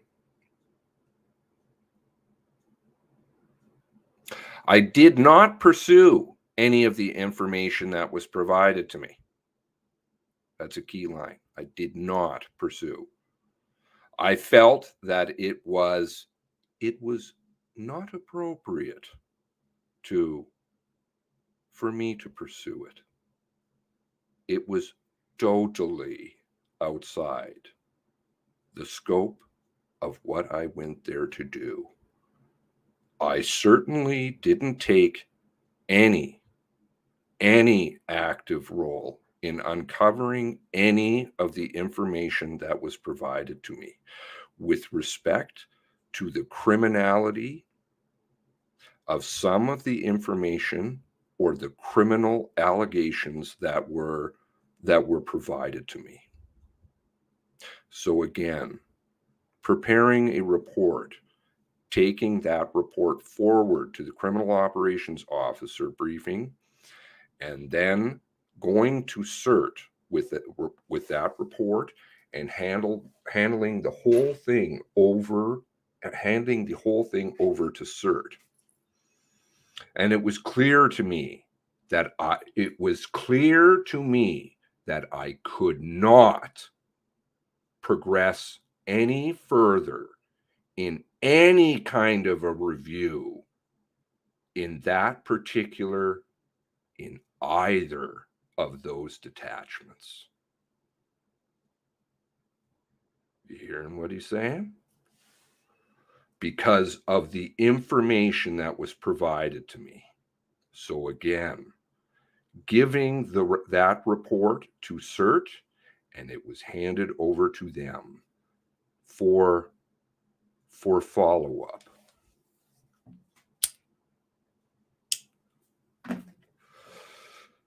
Mass Casualty Commission has no idea what he's talking about. But he just opened a can of whoop ass. I heard on the inside that he's very good. Okay, let me take a couple of steps back just to make sure that I understand how this all unfolded. And I think the easiest way to do that is to pull up one of those initial emails that you referred to. And you haven't been looking at it when you were answering, but why don't we just go to COM 0060610? This is an email, I believe, from Steve Halliday. Yeah. And there's a response back from Costa.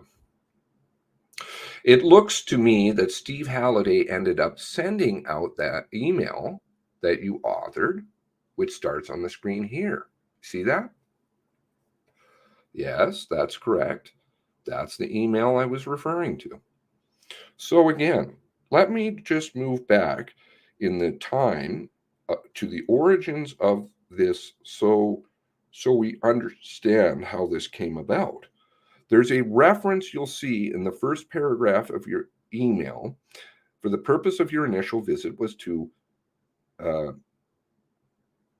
a commitment made by the crops officer, that being Chief Superintendent Leather, back in April 2020, to address a variety of issues brought forward from many of you to him.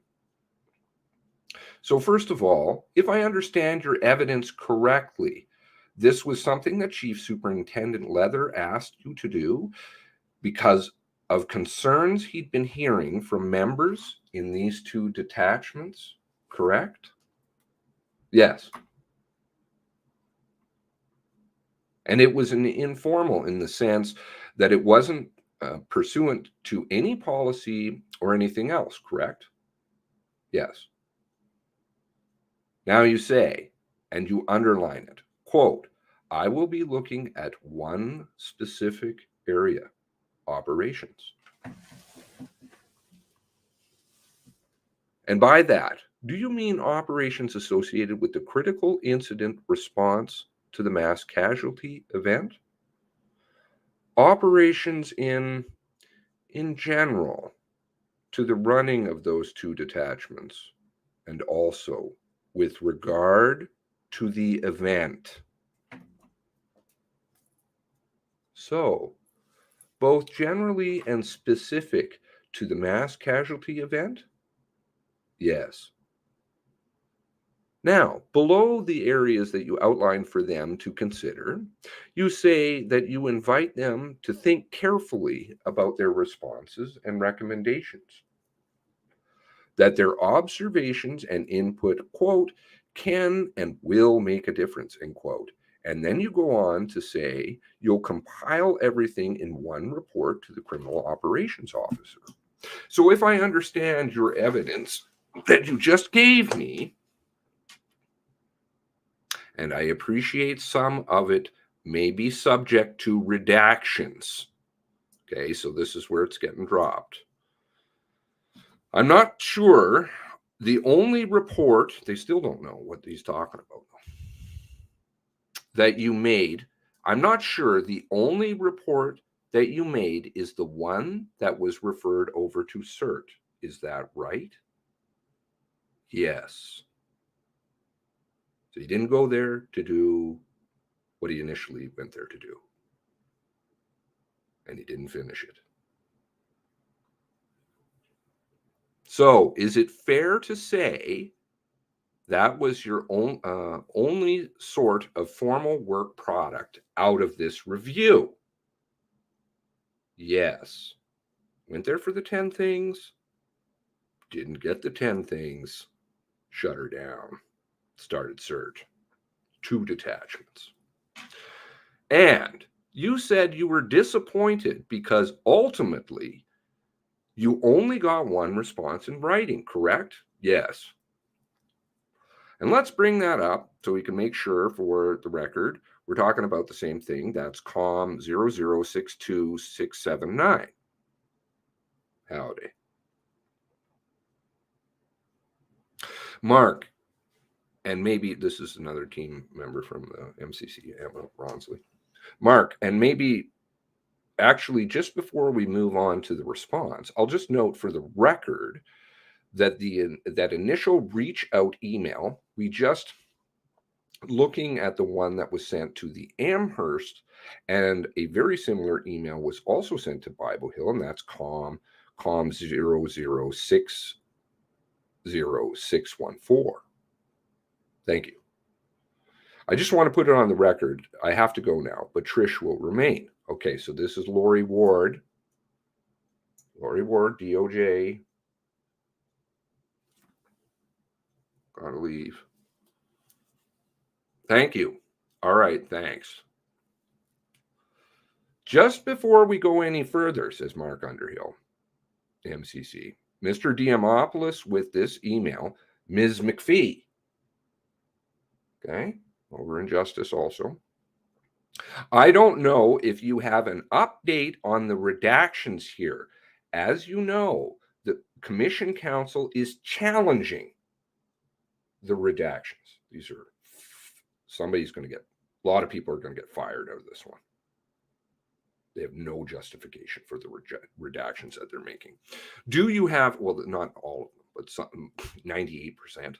Do you have any update from your end where that sits, the redactions? Patricia McPhee, the redaction, that matter has not been resolved. We're still maintaining the redaction, but it has not been resolved. The redaction stays. Okay, so that's in specific reference to 60614. I believe that actually subsequently has been removed, some of it. So take a minute, Mr. Diamopoulos, if you haven't already, to look through this document and confirm for me, if you can, that this is the response that you have been discussing you received. Yes, it is. There was only 1 response, and this is definitely the response. So, as you said, a number of detailed concerns were outlined in this email, the identity redacted, Steve Halliday. But I do understand your evidence correctly that you do not do any sort of follow-up on any of the concerns that have been raised in this email. Is that right? Yes. This information was brought forward to the criminal operations officer, into Chris, and I did not pursue anything after that, especially in light of what was presented to me when I interviewed Sergeant Bernard. 2 hours. Just so I understand that evidence, because he was detailing historic relationship issues between RCMP and Truro. You thought that was well outside of the scope of your retainer, if I can put it that way. No, it wasn't outside of the scope of my retainer. But the nature of the information that was provided to me caused me a great deal of concern.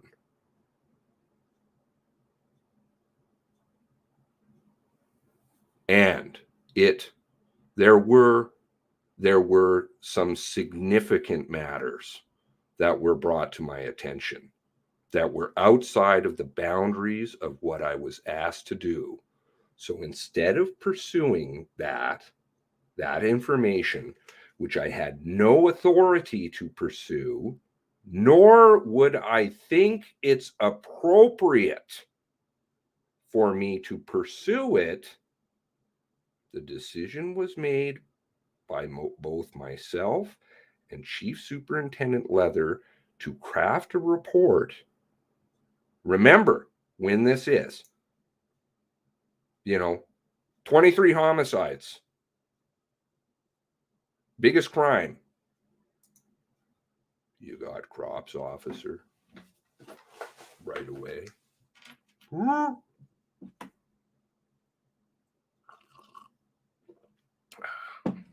Both myself and Chief Superintendent Leather to craft a report, put together a report outlining what was presented to me, and send it off to CERT for investigation. There was information provided to me that was way outside what I was mandated to do. I cannot stress how big this is. And just so the record is clean on this, essentially, all of the concerns that were raised either in this email or by Sergeant Bernard, you put into a report to the crops officer, correct? Yes.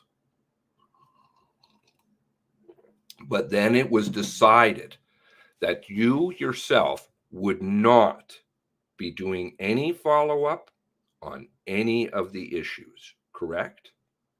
Certainly, the issues that were presented to me, again, the information that was presented to me was such that a review would have to take a back seat to CERT.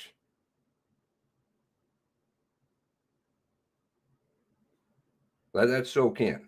23 homicides, backseat.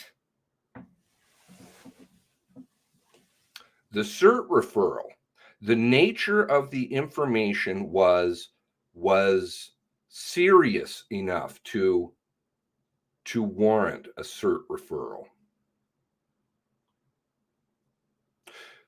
We've seen from your notes that another issue was raised by Sergeant Bernard was criticism of certain managers in Colchester. Is that, again, one of the issues that you put in your report to the crops officer? I don't recall if that was done. However, there would have been a debriefing done with Chief Superintendent Leather regarding this information. And certainly the district commander at the time would have been aware of this. I forget the name of the district commander. That's Archie, I believe, Thompson. Don't quote me on that, but there was somebody in charge of those two detachments, and he would have been looped in. I believe it was an inspector. I don't recall his name. So yes, your notes seem to confirm that you did update, as you say, Chief Superintendent Leather. And then are you saying that you believe Chief Superintendent Leather then brought in the district commander? I don't know what he did beyond that. I know that my responsibility was to report within the parameters that I noted earlier. And then once that information was provided to me by Sergeant Bernard and as well as others, I could not go forward. It would be very inappropriate for me to pursue any kind of inquiry.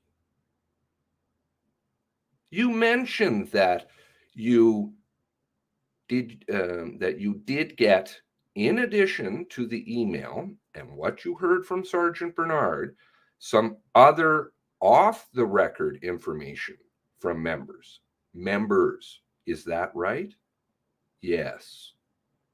And did that information get folded into your report, or what happened with that off-the-record information?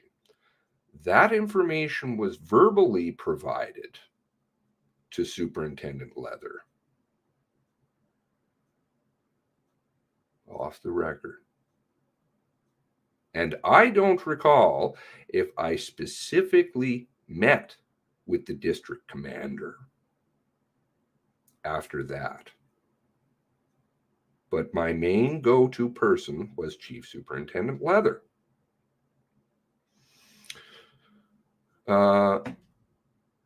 Addie was Danko. Wasn't there two Dankos? Addie and who else? Was it Halliday also? I know I mentioned Halliday earlier in another video in respect to this. Haven't quite got the pieces figured out yet. So you believe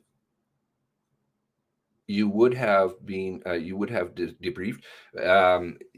Sorry, and it's an inspector, so it's white shirt level. And I believe it's Archie Thompson, but I could be wrong.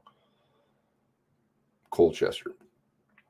But we got the district commanders and we've got the detachment commanders, I believe, who come in. So you believe that you would have debriefed if you would, Chief Superintendent, about the information you had been receiving. Well, absolutely. I mean, there was a wellness piece to this as well, right? I couldn't tell that the well-being of the membership was taxed, and it was obvious to me by some of the incidents that occurred post-shooting that some of the frontline members were starting to second guess themselves, and that was documented by me and passed along to Chief Superintendent Leather. Not only Chief Superintendent Leather, but into national headquarters. Was that done in writing? His tone changes. Look at him. Yes, sir.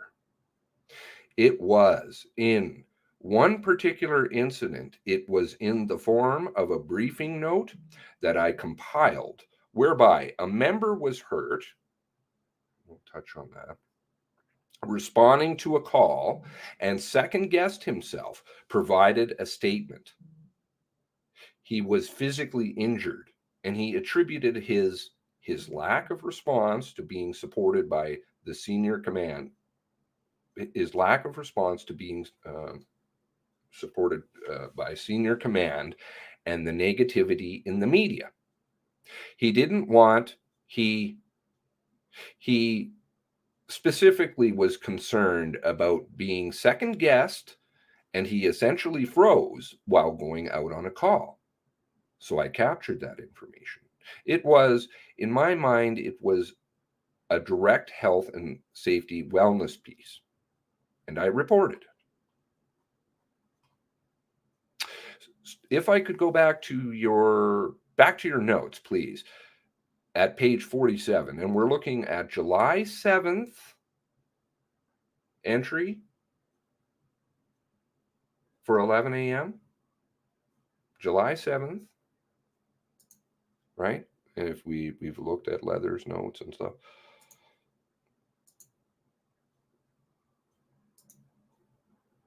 This on the left-hand side is Leather's old July 7th notes. They reissued his notes at the conclusion, October 27th, right?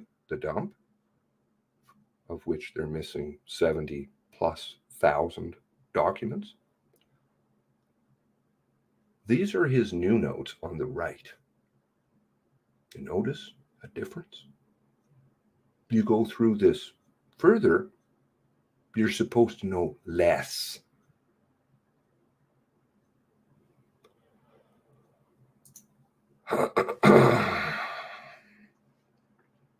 Is that in reference to his notes?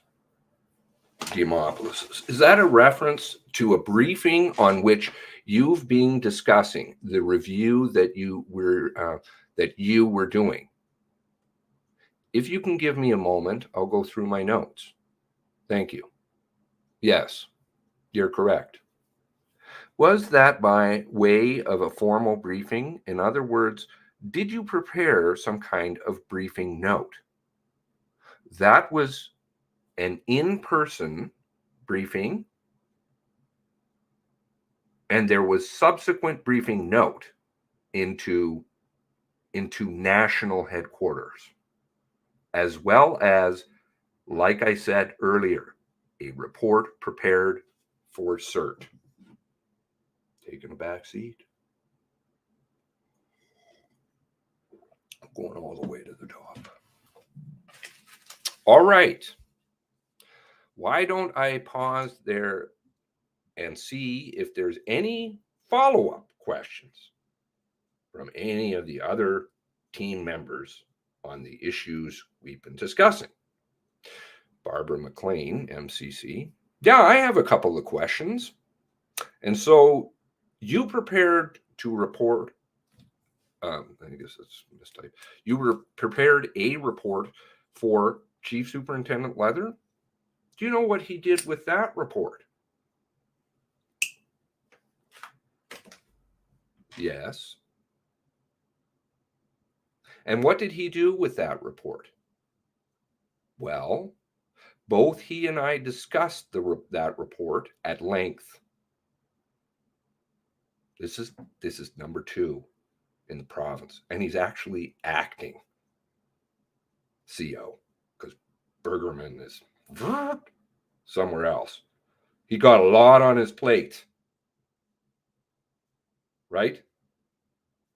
And somehow it come to the front of the bus. Very serious. Well, both he and I discussed the report at length, and we contacted CERT. I believe his name was Felix Cacchione or something like that. I think he was a retired judge. He was the head of CERT. We, myself and Chief Superintendent Leather, met with the head of CERT, and we presented him the report and discussed it at length. Remember, Felix is pretty busy too. He's got Onslow. He's got Enfield. He's got 4 members to do it. Okay. Discussed it at length. The report was reviewed. There was a second. It was either a second telephone conversation or meeting, personal meeting. I forget which of the two it was, whereby we discussed it even further. And I was asked to provide some recommendations with regard to possible ways forward for CERT.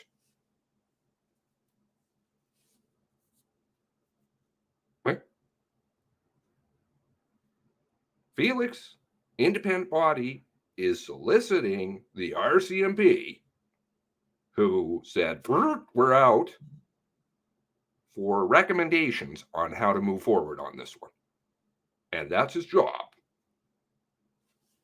He doesn't know how to deal with it.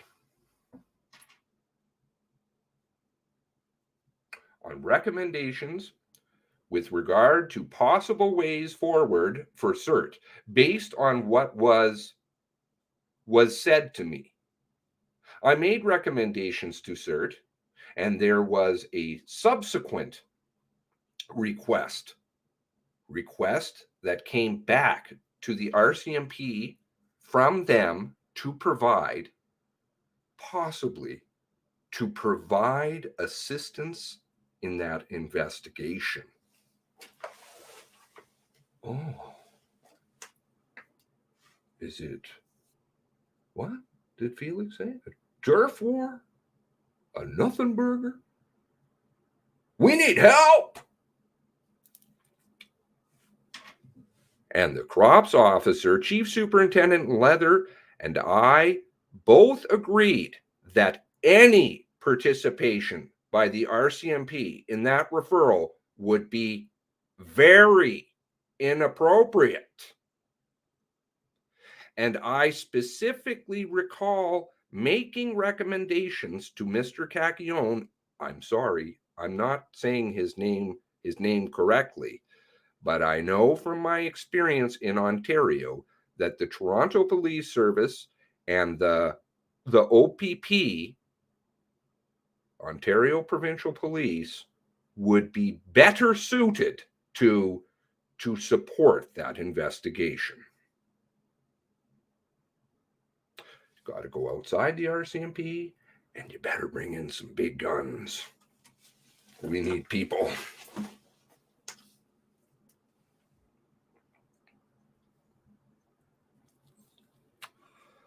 To support that investigation, if the decision was made by CERT to move forward on it.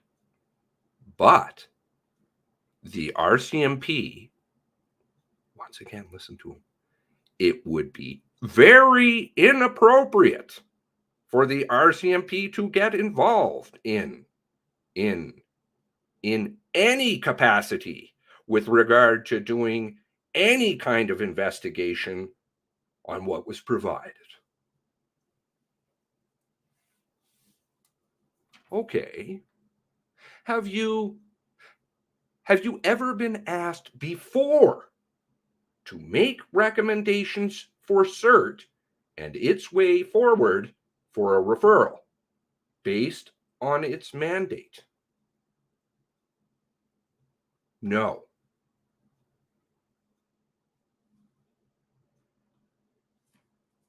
Sounds like Felix doesn't know what he's doing.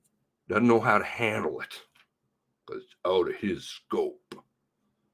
And do you know if CERT invoked its mandate or if what the status of the referral is or was? Yes.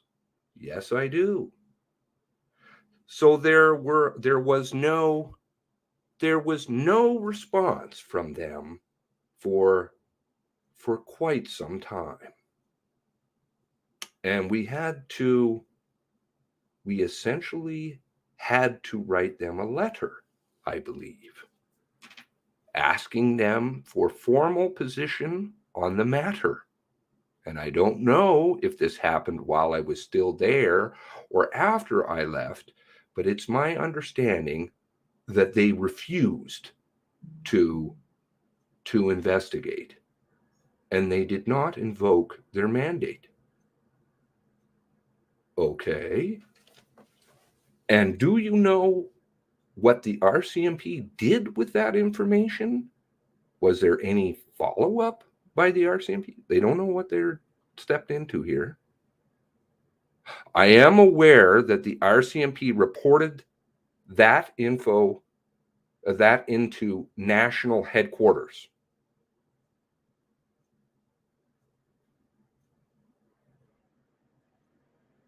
Got a superintendent, you got the number 2 in the province who's acting as commanding officer in the middle of all of what was going down.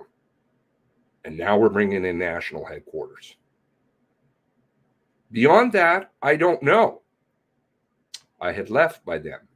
My only involvement was the collection of the information that was in preparation of the report, the meetings with CERT, compiling briefing material into national headquarters, and I believe I spoke to Dennis Daly about it in a meeting at some point in time. Myself, Chief Superintendent Leather, and Assistant Commissioner Daly. In addition to briefing Lee Bergerman, who's AWOL for the most part. Because if you look carefully at the SITREP referral, it says AC/CO, acting CO, Leather, July 10th, 2020. What was it? She said her way of coping.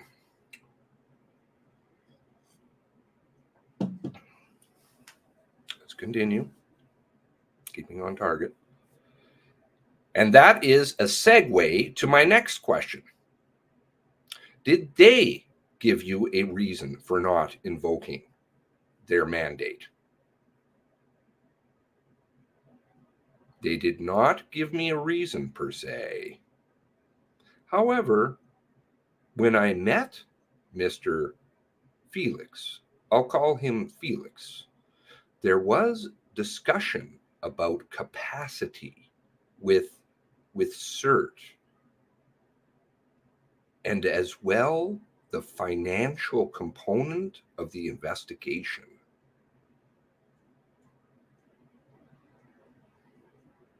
Or potential investigation.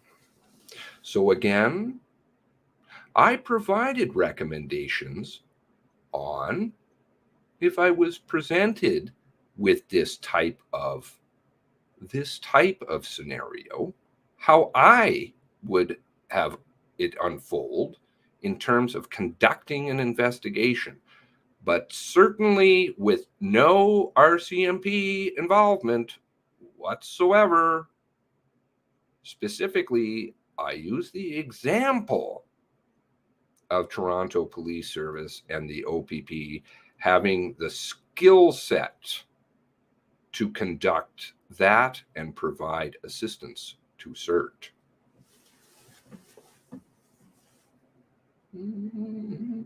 And did the allegations of criminality that information that you received have anything to do with the mass casualty? No. Or any other aspects that might be under the Commission's mandate, because our mandate goes beyond the response to the mass casualty. In comes the government. Patricia McPhee here, Ms. McLean, we've nothing to do with this. We've determined that it is not relevant. And if we want to take it up, that issue, at the end of the interview, at another time, well, we can do that. Off the record. They're certainly aware. They know. All right. I will possibly ask for that. So, and those are my questions. Thank you. Emma Ronsley. I also just have a follow-up.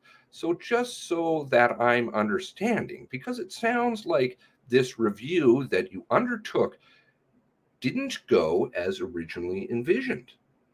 In your initial email to the affected detachments, Amherst, Bible Hill, you said that there would be a report and recommendations, and that the feedback received would make a difference. And so,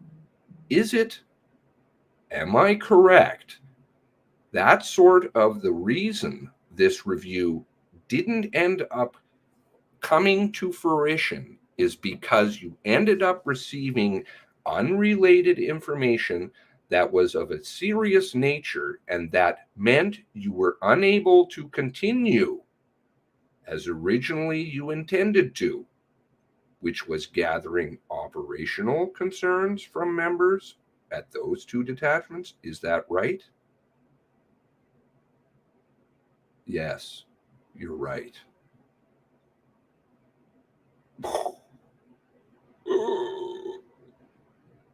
Okay, I think I had one other.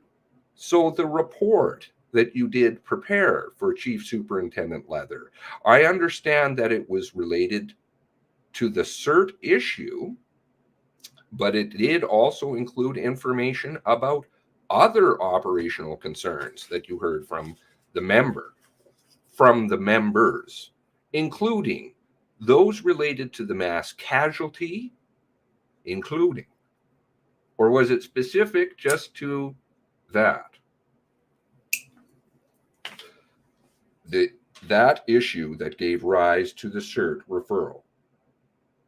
So the information that was provided to me beyond the response in that one email, the vast majority of that information, I would say almost 100% of it,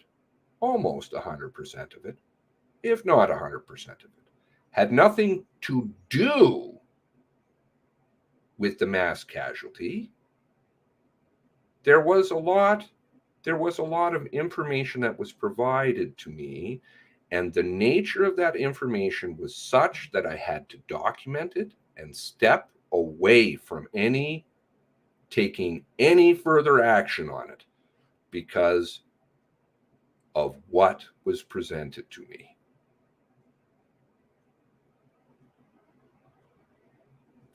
No, not running away, just doing the right thing. So those were general operational concerns from the members, but not specifically related to the mass casualty. There was specific information that was provided to me about past behavior. Nothing to do with the mass casualty directly. Okay. Did it relate to or did any of it relate to the areas outlined in your email? So soliciting feedback, so things like communication, personnel training, operational response. I'm inserting that one. Operational response. Yes.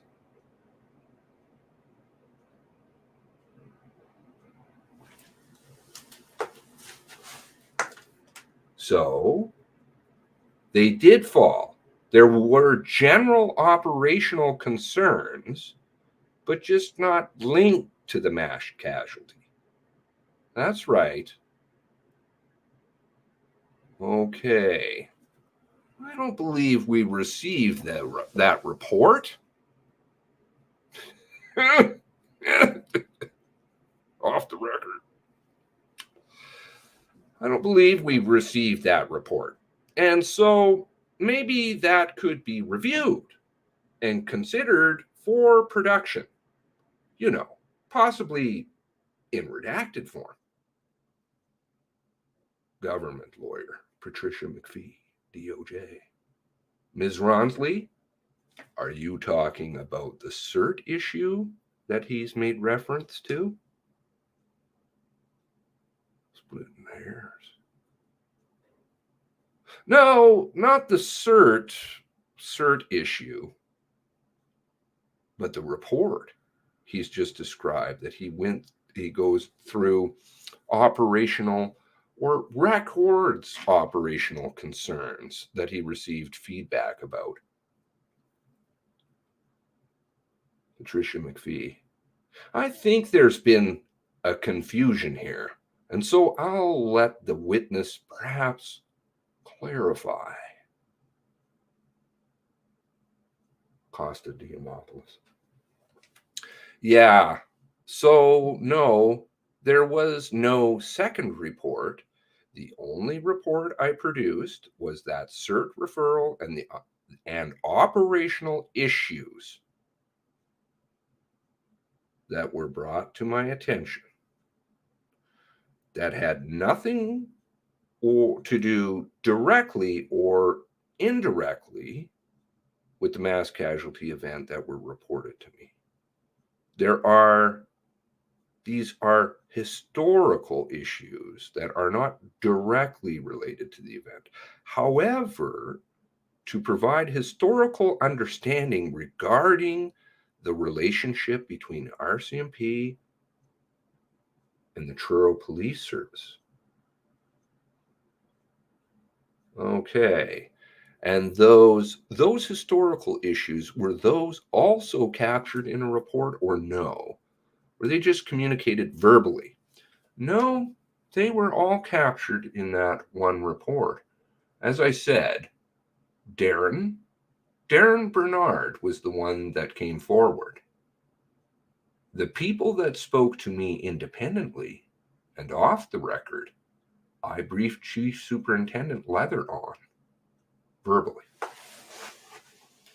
Those that wanted to go on the record were placed within the contents of that report. But again, with emphasis on the information that was provided to me, had no direct link to the events relating to the mass casualty. That, the first 2 evenings of the first 2 days of the event. Okay.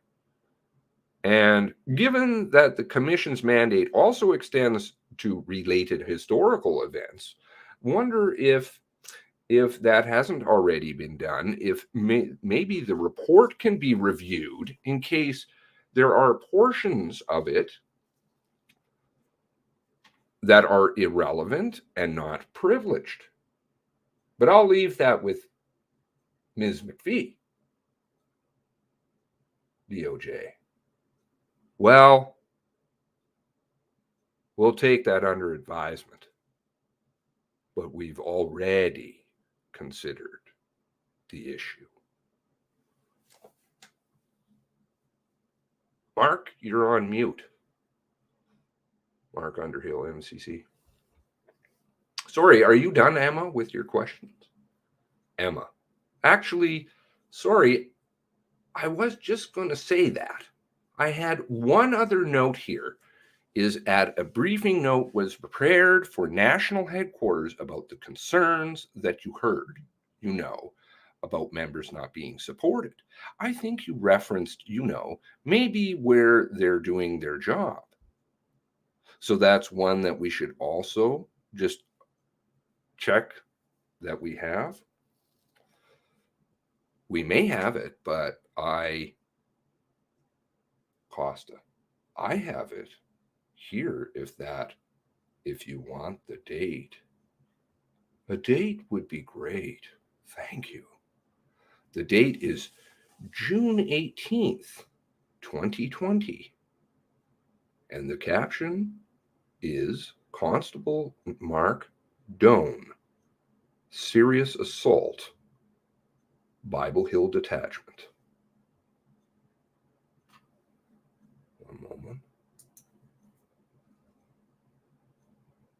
Now, I don't know if this is definitely related in the sense that he felt he couldn't respond in the way. Let's see, here we go.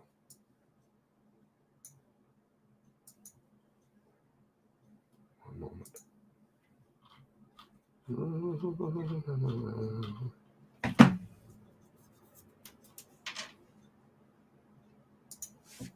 Update. Great Village man charged with assaulting a Mountie tried to grab taser and gun. June 17th, 2020. Casa says it's June 18th. I don't know. Same day as the meeting.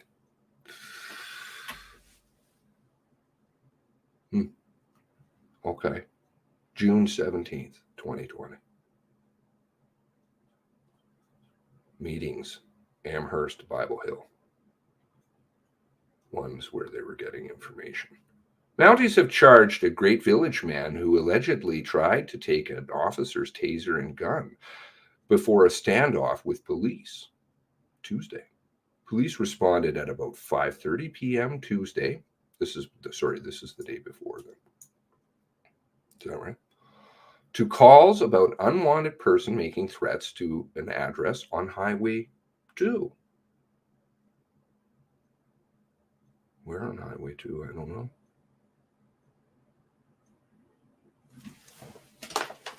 While the responding RCMP officer was speaking with the complainant, the man began assaulting the officer without warning, striking him several times, causing significant injuries to his face, said an RCMP news release. A struggle ensued between the two, during which the officer attempted to de-escalate the situation.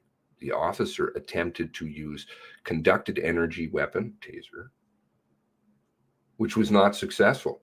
The man attempted to take this taser from the officer, then attempted to take the officer's pistol, the complainant, and then threatened to shoot the officer and barricaded himself inside the house. No one else was inside the home at the time.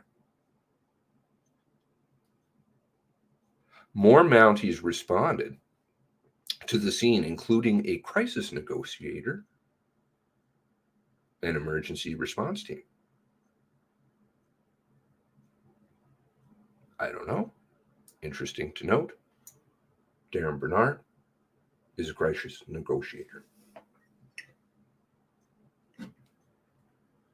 The negotiator had attempted several times to communicate with the complainant, however, was not successful, said the release. A short time after the ERT surrounded the residence, now we had ERT out there dealing with a complainant. The man exited the residence and was taken into custody. The police officer who initially responded to the scene had sustained serious non-life-threatening injuries and was taken to hospital by EHS. No one else was injured. 49-year-old Great Village man is facing charges of uttering threats, assaulting a police officer, causing bodily harm, and obstruction. The officer did not name the RCMP did not name the officer who was injured, but his wife, Christine Doan, took to social media after the incident, identified him as Constable Matt Doan. Quote, "My husband was beat up so bad at work, he had to go to hospital by the ambulance," she said in her post. Quote, "I just finally got to pick him up after 1 a.m. He needed staples in his head, lip glued back together. His face is swollen so bad that he doesn't even look like himself, and he is bruised all over already." Bruises usually take some time. And he had to have x-rays of his face because they thought his orbital bone was broken, and he got a serious concussion. That's a pretty significant assault. Attended alone. Christine Doan couldn't be reached for an interview. Quote, "My husband was attacked and beat up while attending a call that should have been simple. That when it came in, didn't seem to require backup, so he went alone." Remembering the atmosphere, she implied on her Facebook atmosphere with RCMP, the people's views of the RCMP at the time. She implied in her Facebook post that her husband didn't fight back because of the anti-police sentiment bubbling around the world. I think you could probably strike that and just put Nova Scotia. Quote, "He didn't fight back to defend himself because he was worried about the backlash with all the anti-police crap right now. He didn't want to injure this man and add more fuel to the fire. He didn't want to be accused of wrongdoing." Police now have to second guess themselves, she said. Quote, even when their lives are in danger, even when their lives are in danger, end quote. Her husband made headlines last month when he took a goat home from their farm for the night, to their farm for the night, after it had been rescued from a bear. Quote, just a reminder, this is a good man and a good cop, Christine Doan said in her post. Quote, on top of what he's done at work, he also has rescued many, many horses with me and helped me with their rehab. But these things don't matter. They are labeled the same no matter what it seems. They're all labeled the same no matter what it seems. They being RCMP. Interesting. Okay. Not sure, but where this fits into it all. But I'll leave that with you. Let's go back to the interview. Give me one moment, please.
Okay, sorry.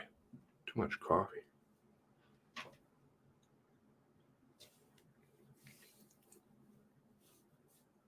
Acosta talks about Constable Matt Doan, serious assault Bible Hill detachment. In comes Patricia McPhee again, government lawyer. I'm going to stop you there because I'm not sure that I'm aware of that. But there may be a redaction necessary there. So if there's a document request, maybe from now on, let's take it off the record so we can field those. If you want to go back and redact the name. You follow? A lot of conversation off the record.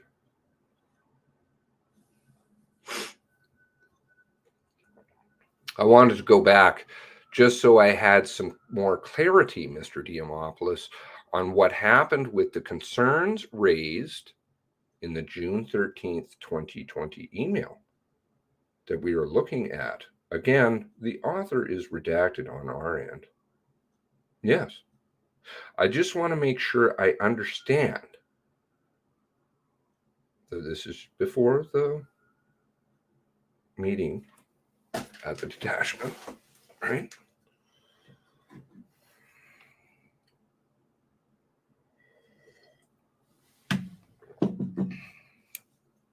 I just want to make sure I understand because there are unquestionably very specific concerns are raised about the operational response to the mass casualty event, right?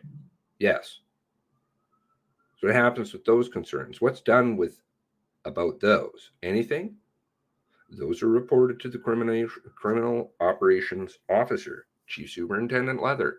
I don't know what he did with them afterwards, but I took no action. They had to do with containment points and how there was really lack of containment, at least on that respect. You were never instructed by Chief Superintendent Leather to do anything by any way of follow-up? No. Now, I would say it's out of his hands. They don't want it. They got a conflict of interest. Got to remove themselves. Now, in the interest of time, I don't think that I have anything further. The after action report, I think that we've discussed at some length, but I believe Ms. Ronsley, you wanted to put a document request on the record in relation to that issue. But either of you can, if you have any questions you want to ask, feel free. Yeah, sorry. One last thing. You mentioned that was quite a while back now about the usual process, about, I think, for how an after action report might have been ordered by national headquarters, might start with maybe the conversation, finish up a meeting, and follow it up in writing. So I just want to make a request to the extent that they exist, and I haven't yet been produced any briefing materials to the senior executive committee at national headquarters, whether those be briefing notes or meeting minutes related to the mass casualty and specifically, but not limited to, any discussions of an independent review. That's a request. And Ms. McPhee, Mr. Diamopoulos, I don't expect that you have those at your fingertips. Mr. Diamopoulos. Oh. DOJ. Sorry, Ms. Ronsley. I didn't catch all of what you were asking there. Yeah, so any briefing notes, whether those be briefing notes or meeting minutes, to the national headquarters senior executive committee about the mass casualty, and specifically, but not limited to, any discussions of an independent review. This is August 30th. Got 3 weeks left before the mass casualty is supposedly done, September 23rd. Okay. We can carry on. I got that written down, says DOJ. Thank you. So I can suggest that we take a 5-minute break. We're very close to the end. Take a 5-minute break, but you're close to the end. I just want to go over a couple of things with the team. I'm like a cactus. And then I do want to give you a chance, Mr. Diamopoulos, to address your thoughts on recommendations that the commission might make at the end. Now, I don't believe he goes any further in at this point. I'll stop there. The stuff that he does after that is to do with guns. So it's not related to the SITREP report. However, there is interesting stuff there about the guns and the quote reach-ins coming to the RCMP. And that's all very interesting. Now, I have been compiling a timeline on the CERT report and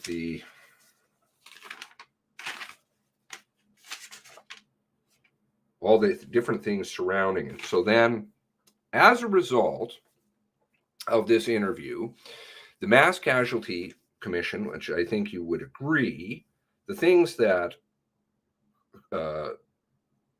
retired Superintendent Costa Diamopoulos said here are very concerning.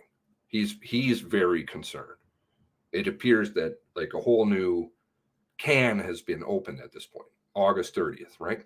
So the next day, August 31st, obviously the Mass Casualty Commission picked up what he was putting down, and they subpoenaed documents in respect to the SITREP report.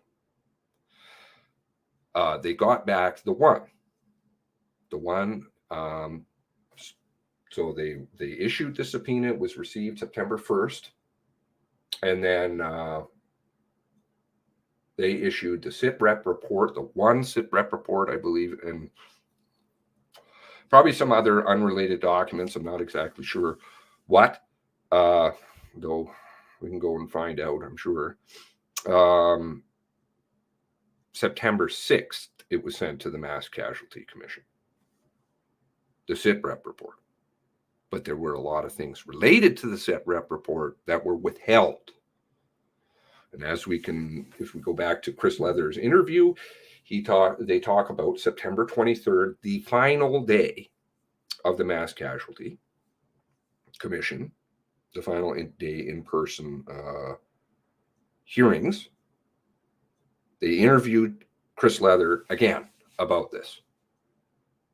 And that was a barn burner of a interview.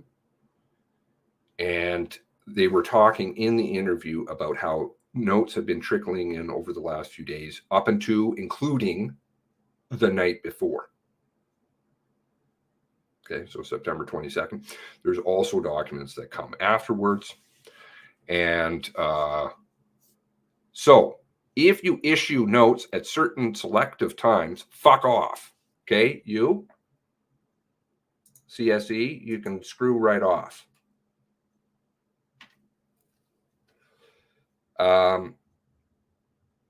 If you issue documents everything is very carefully, I would say, orchestrated to prevent truth from coming out.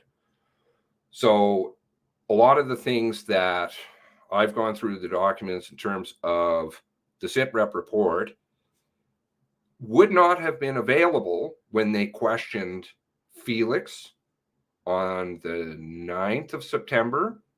Felix, who had a call phoned Chris Leather a few days before, said, "What do you remember about that recommendation?" He didn't seem to remember anything. And I can tell you, there's no way he doesn't remember. No fucking way, man. There's a lot of meetings going on. A lot of meetings about the SITREP report at a senior level. And obviously, if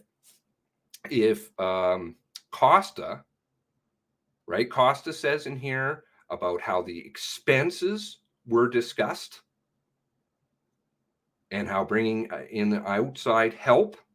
All right. This is further validated through Chris Leather's notes. One moment.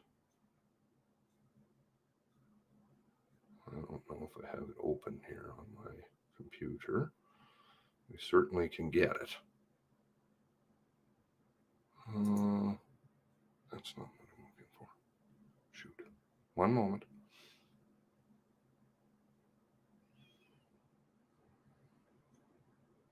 I do want to touch on that one too.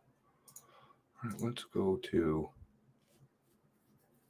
I don't know what the fuck that means. That's spooky.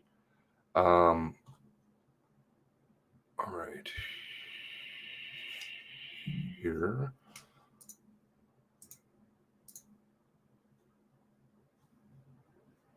COM 0065182. This is the reissue of certain select pages of Chris Leather's notes to do with the SITREP report. Because it has no bearing on what happened. How could it not? Think about it for a moment. If there is a poor relationship, criminal activities going on, multiple police departments, multiple members of senior level command covering shit up, and you have Chris Leather saying, "Oh, can't, what is it? It's right here. Oh, they've got it redacted here on this copy, right? Because they've reissued it. But it says, Truro members will not back up our members on calls." If this was known prior, if this relationship, and it appears that it is, was going on prior to April 18 and 19, do you think that they're going to want to call them? It says in the SITREP report, I can't definitively say that the two are tied. We need more evidence. But it says specifically that civilians would have been placed at risk, past tense, and our officers' safety was in jeopardy. If that were so, would you call Truro? Sounds like there's some serious stuff going down. Now, if we go forward in his notes,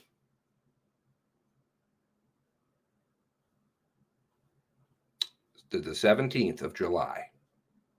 There we go. Okay. 10 o'clock.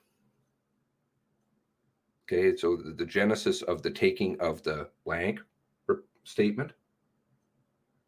Okay, that's going to be in reference to the SITREP. Grievances allege criminality. Grievances, conduct. Questions and answers with the director, that would be Felix, Costa, and myself. Chris Leather. 10/7.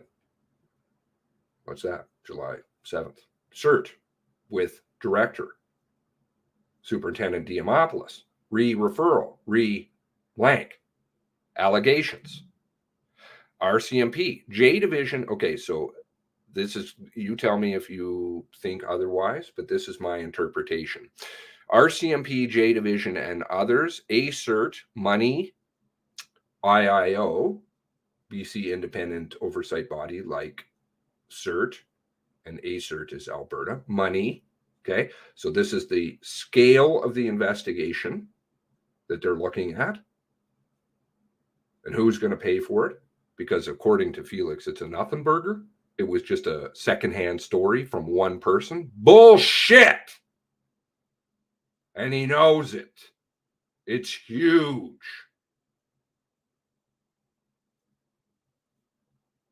CERT. I can't quite understand this, what he's got there. Something province.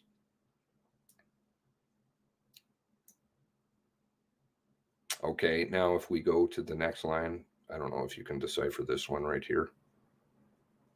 Something province. Fuck off. Are you back again? Or is that... Sorry. Oh, okay, I've already blocked you. Resourcing of investigation and cost. CERT or RCMP? Who's going to pay for this? Conflicts of interest. I think that's in respect to the RCMP. Referral, investigative, optics. Don't like this word. Retribution. Who's funding?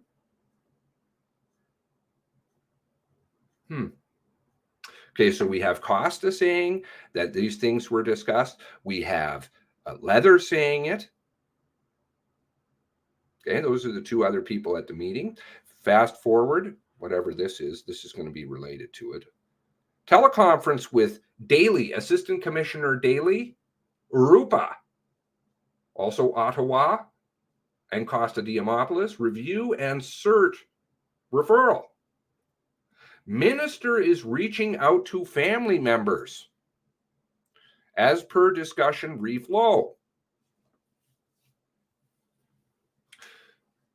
Okay, so he's in the middle of this meeting. 2:10, 2:45, he steps out. And then it's redacted. He comes back 15 minutes later, Chief Superintendent Leather, to the meeting. Rejoined teleconference with Rupa, Daly, and Diamopoulos. Biggest murder investigation is going on, and yet this seems to be taking a lot of priority. Project information security of documents and materials, brief on cert referral, update reacceptance,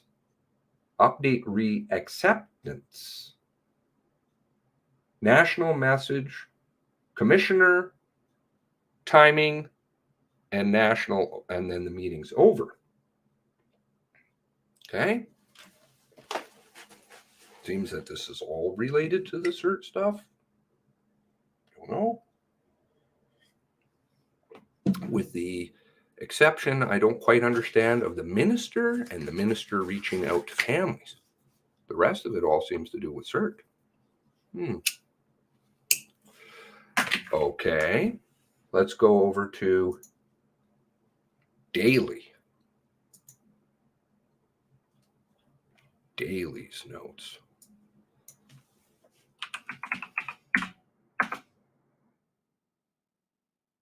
Or June 17th. Where's it here? April 19th.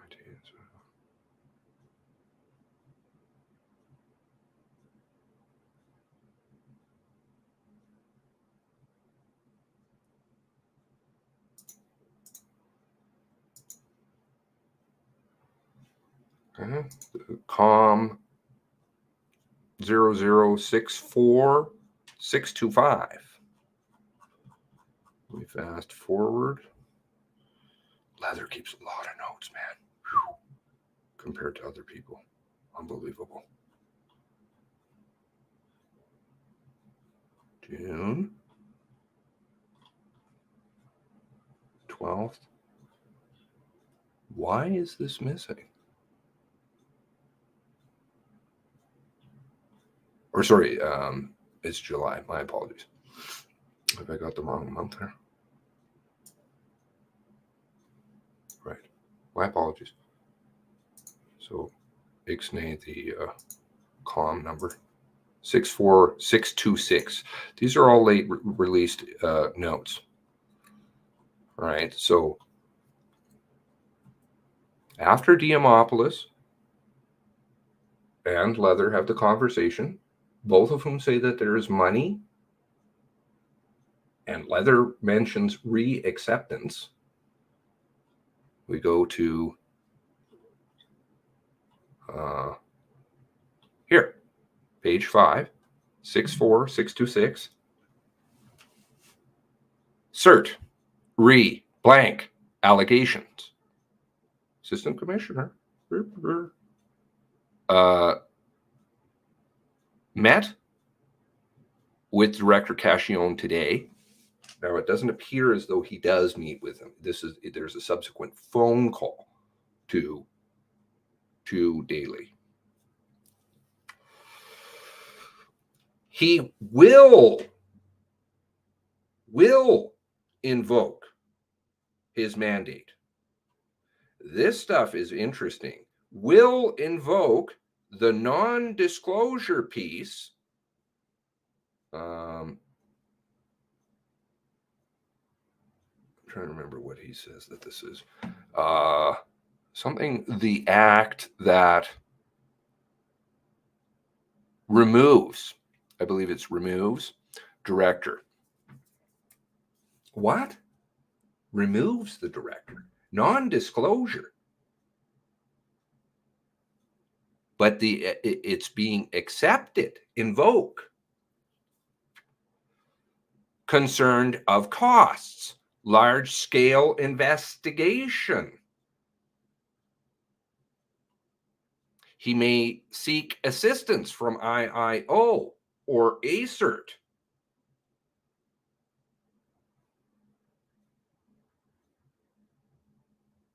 Crops to inform something us on the way forward, I think, once they firm up plans.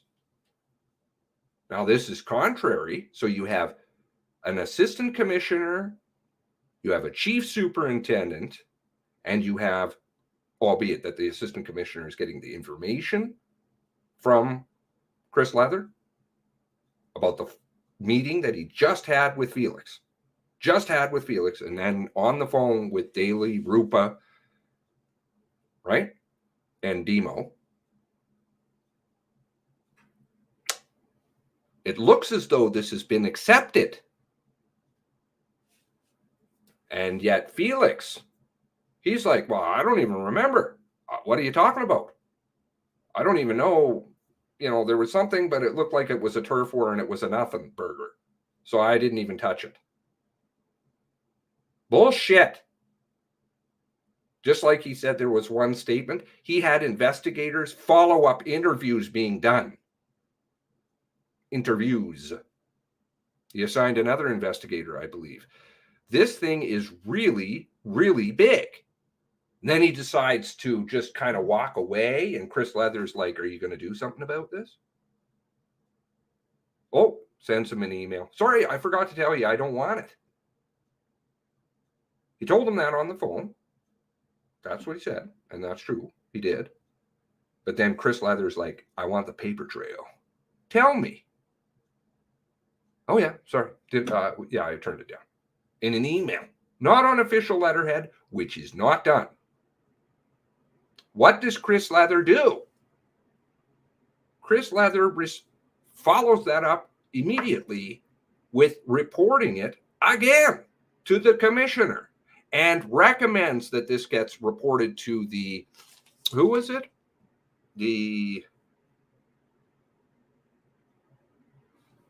Not the Association of Chiefs of Police. Two other alternatives that they could take in terms of reporting outside the Police Complaints Commission. And so he's like, no, we can go outside of this one. Last night when I was going through this, I found a third referral on this one. So we have July. We have July 10. We have July 29. There's another one going in, I believe it is. Let's see. July 29, COM 0065160. In that report, in that COM, it is discussed the payment of source monies to. And of course, later in December, in the final turn down of the cert, because Chris is like, I want it again. Oh, yeah, okay, fine. In unofficial letterhead, he gets it back, and it says, if in Felix's, who he signed his name to, Felix signed his name on that letter, it said extortion.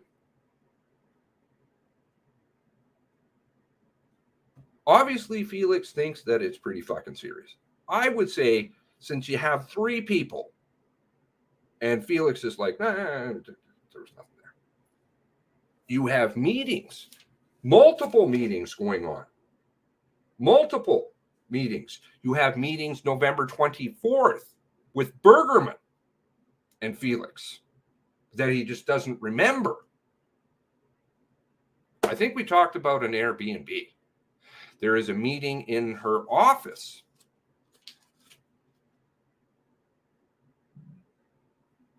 There's all kinds of shit going on down in Ottawa. You've got Dwayne Cooper. This is over in Nova Scotia. Jamie Lutz and Dwayne Cooper, who was the former out of Colchester, interestingly enough, moves down to Halifax prior to this. There is, yes, Nova Scotia office. That was what it was. Chris recommends that it be sent to the Nova Scotia Office of Police Complaints Commissioner. Interestingly enough, who picks that position up is Curran. A little later on, December. I don't know who was in charge of it before that. Pat Curran, who was also in that small window of cert at the beginning. And this whole guns fiasco.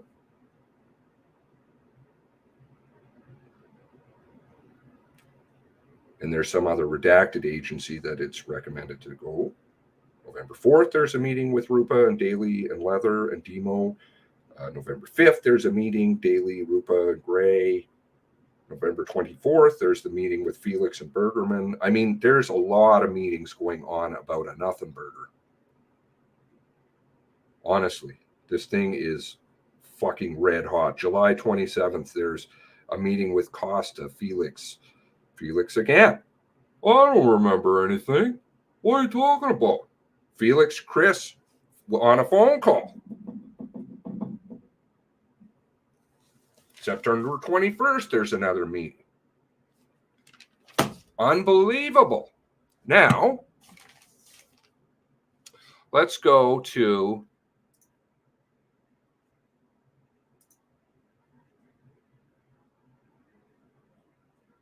so we know that that the meeting happened June.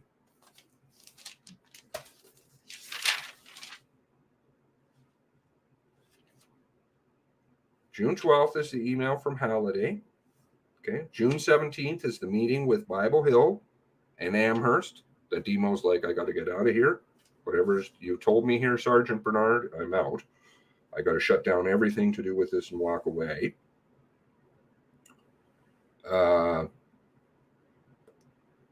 June 17th has the references to Pictou, Leather's notes, right? The previous version.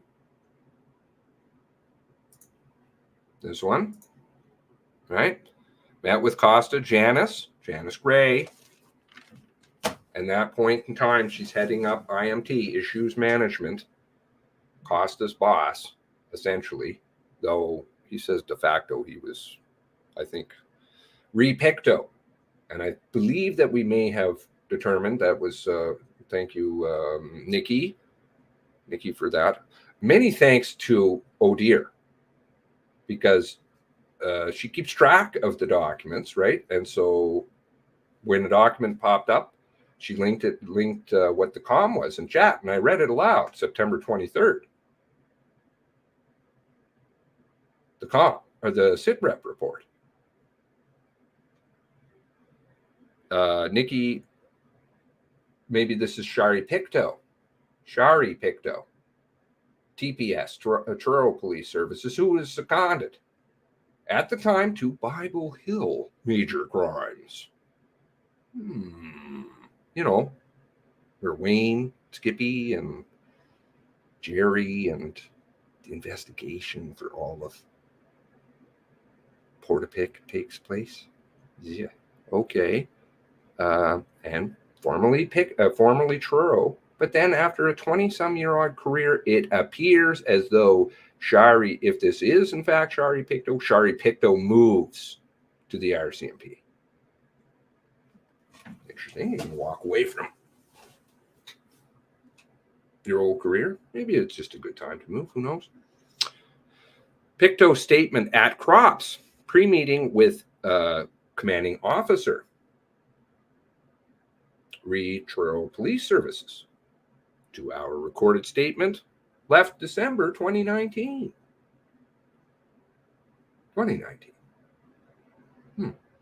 Seems like somebody might have dropped the ball. Or is that part of the cover-up by many senior people from what appears to be multiple places and possibly different police departments, as in maybe RCMP, maybe Truro. Future of Joint Forces Operations, Major Crimes Unit. Is that in jeopardy?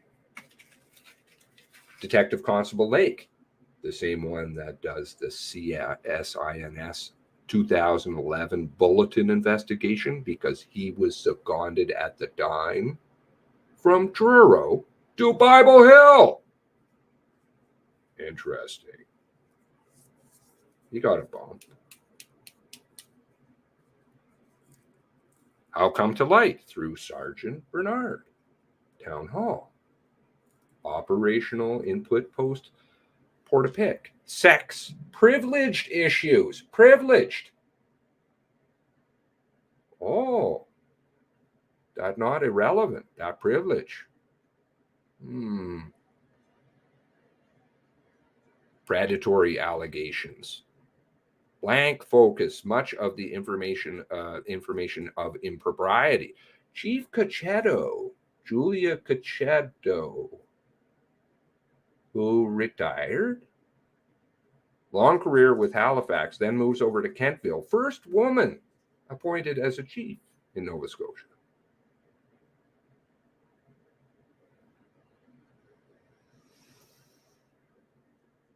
Retires from Kentville. Gave testimony at MCU. Has knowledge of some of the information Pictou confided in Julia. Now, if this is the same Shari Pictou, did Shari Pictou tell Julia Cachetto, president of the Nova Scotia Chiefs of Police Association, the same Nova Scotia Chiefs of Police, that what? Demoted the RCMP? Who was the before Julia Cachetto president? Well, that would be Dave McNeil, chief of Truro.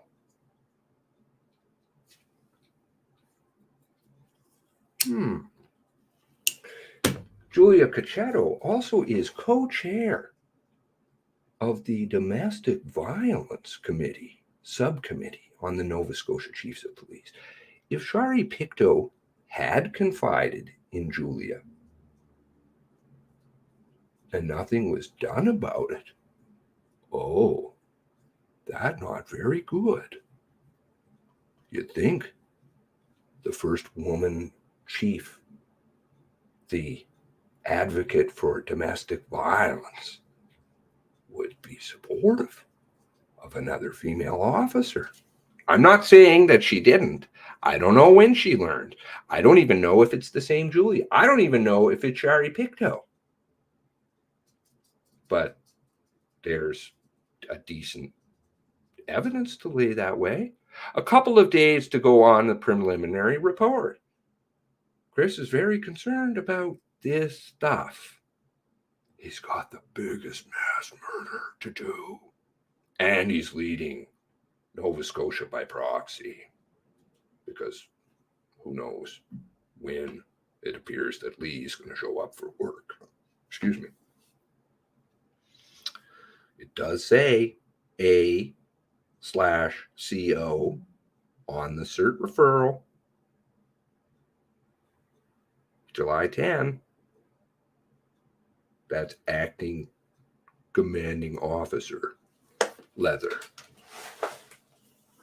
He's very concerned about this, which should be extremely concerning to everybody else. And frankly, I keep trying to say this to families.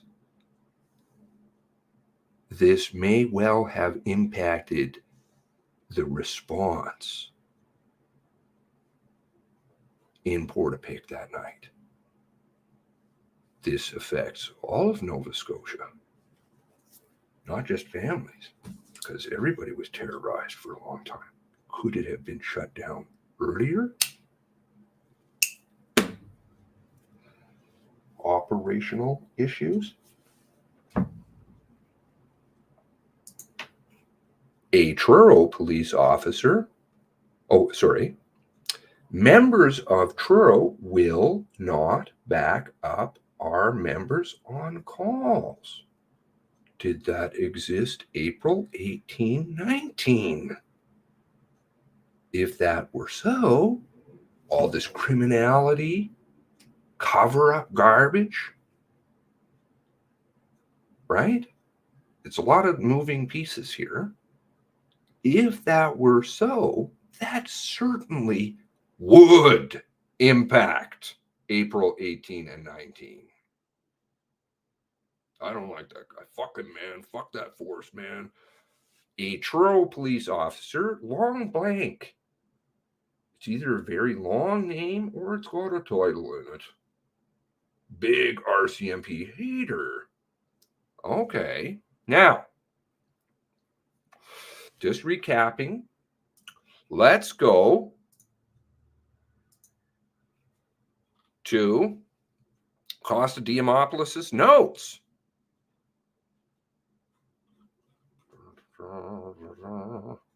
On the 22nd of June.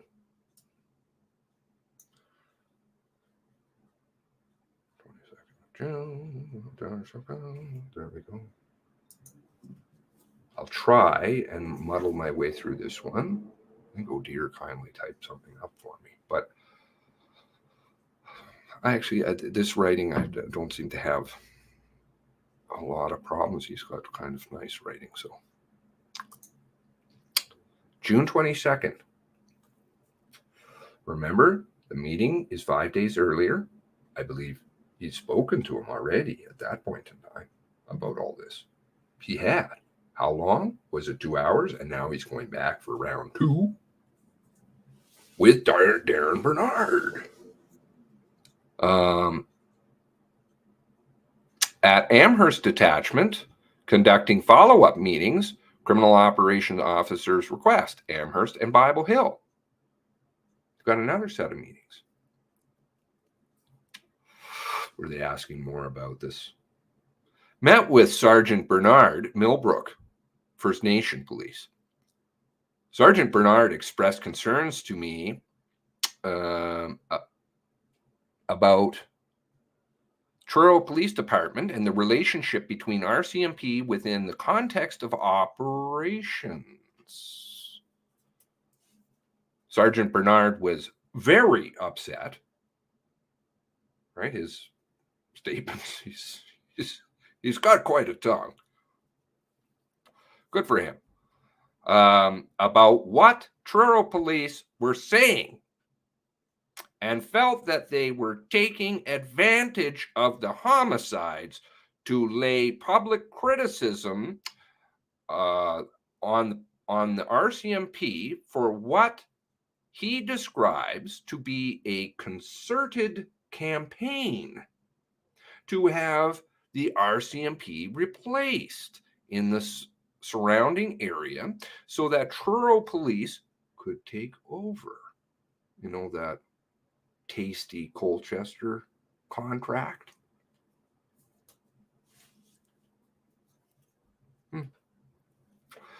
I advise Sergeant Bernard that I am not of H Division and as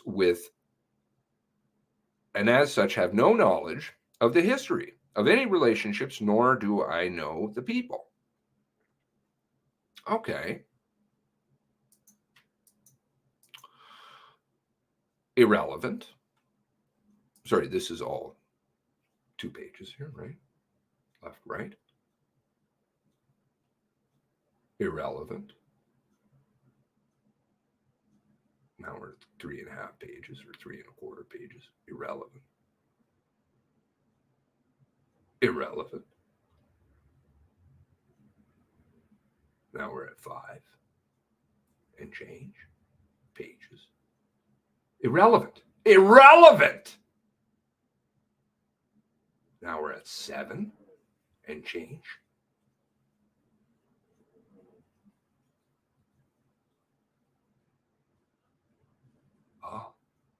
Oh, but he's not meeting with Darren still, is he? Oh, he is. Irrelevant. Sergeant Bernard was critical of RCMP managers in Colchester. He describes Staff Sergeant Al Carroll and Sergeant Andy O'Brien as very set in their ways and not willing to bend. He describes them as receiving very, quote, poor marks from the community on flexibility and considers them not to have done a good job on improving relationships.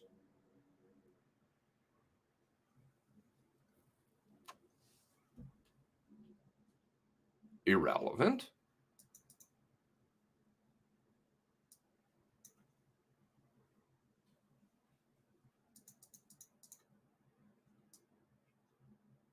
Stuaki and Tadamakush are both upset with RCMP due to lack of engagement. Al Carroll and Andy O'Brien. Both managers left the door, quote, door open, end quote, on RCMP. Councillors do not support us, meaning RCMP, quote, hate us, end quote, because of O'Brien and Carroll. This is all prior to the mass casualty, right? This is 2020. June. Sergeant Bernard, still continuing, was upset with the way Bible Hill members were being treated. They were not provided appropriate relief. Does this sound stinky? Like Corporal Tim Mills? Post-shooting, and they were back to work too soon. Members should still be off work. Millbrook had 5 to 7 members down to the incident. ODSs, off-duty 6. Shifts at Bible Hill need relief. Redacted? More? Irrelevant, though, they're going to say. But this is all the fucking basis of the SITREP. Sergeant Bernard upset at the lack of engagement by senior command on communications front. Comms are using, quote, conventional thinking to unconventional pressure. Social media is not being used effectively to communicate. I believe that is the conclusion of the interview. Oh, wait. Oh, sorry. My apologies. Continuing on. Communications in HDiv has no flow. That ship was in trouble so long ago. HDiv, a disaster. I like, what is it, Gray? Gray talking with Daly, and she says, she talks about the nepotism. She talks about how she and Darren and Chris are running the ship because of Lee's absenteeism. Oh my. Fucking disaster. Disaster. Quintet. Sergeant Bernard provided me details in relation to his actions on April 19th and how he came upon Heidi Stevenson and his efforts to provide first aid. He described what he heard on the radio and his observations at the scene. He and other members with him protected the scene and stayed with Heidi Stevenson's body. They graduated together, I believe. They know each other well, or they did. My apologies. Heidi. Darren. He covered her up and was in shock at what transpired. Sergeant Bernard told me that Nova Scotia is a bad place to be native. Sounds reminiscent of the things that I was picking up in his fucking interviews. He described it as reflected back on his actions as a negotiator and his role as a DLT, not sure what that is, in First Nation communities in the province. He apologized to me about how this line. I had to laugh. He's a good guy. He apologized to me about how blunt he was about his experience. You know he's exploding. Just read his RCMP interview. Whoa. And felt that he had to speak out specifically about in the aftermath of the shooting and about what is being published, or what was being published. He was still tired of the lie. He was tired of the lies and the politics, attacks on the RCMP, and lack of defending ourselves. Irrelevant. Meeting ends. Now, obviously, he disclosed the criminality, right? This is COM 062866. He discussed criminality, high-level cover-ups, etc. That's my read. But you don't hear anything in his notes about it.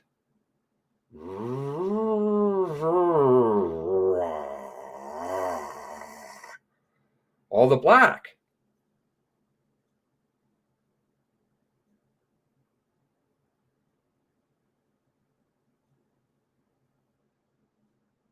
Santasuso doesn't have any mention of it in his notes.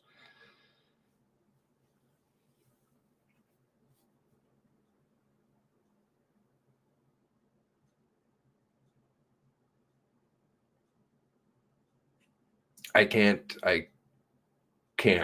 stress how big this is. Like I just can't. Here on the 13th, Leather, teleconference with Assistant Commissioner Daly.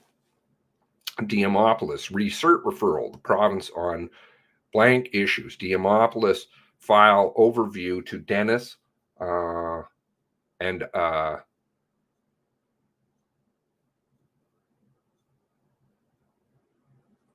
something and I, and to Dennis and I. Diamopolis provides the overview of the cert file to Dennis, Assistant Commissioner Dennis Daly, but these are continuing conversations that are going on. Report two statements, no further interviews conducted. Remember, they just walked, learned some stuff and walked. Pretty much. Cost recovery. Superintendent Diamopolis, the 14th, the next day, calls to update July on the cert referral of yesterday for her awareness.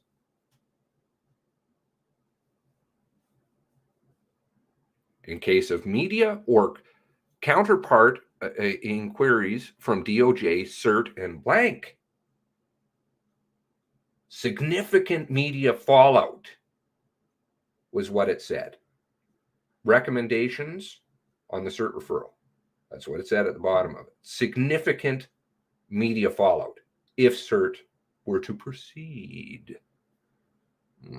But they didn't. Blank RCMP relationship. Truro RCMP relationship. Police review. Police response. FOIPOP, Officer Safety Bulletin.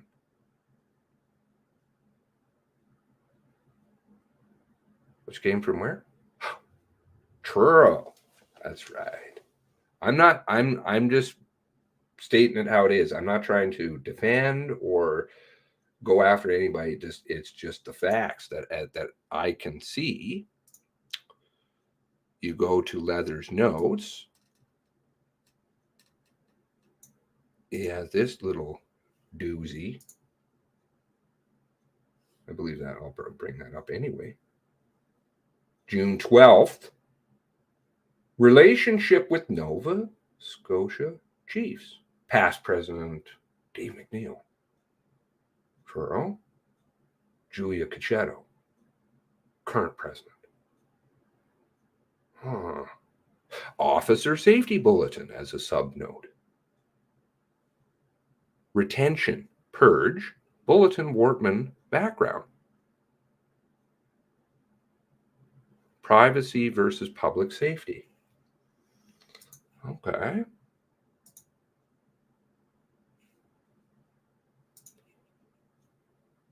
Diamopolis briefing to Leah for prep comms. Strat comms. External component. Members going ODS. Messaging CO and comms. Commanding officer in short term, leading by example. What Janice is doing, 3 or 4 things she's doing. Start here with the CO. Met with Janice Gray to discuss updates. Review cert. SITREP. What? I thought you got a 23 homicides. July 17th. Genesis of report. Taking of irrelevance statement. Grievances, conduct, alleged criminality, questions and answers directed at Costa Felix. I forgot. Costa and I. July 10th. So we've been through this one, right? Teleconference with Daly, Diamopoulos, review cert referral. Minister reaching out, rejoin Rupa. So that's all the step out stuff. On the 27th, call and speak with CERT Director Felix, who forgets everything.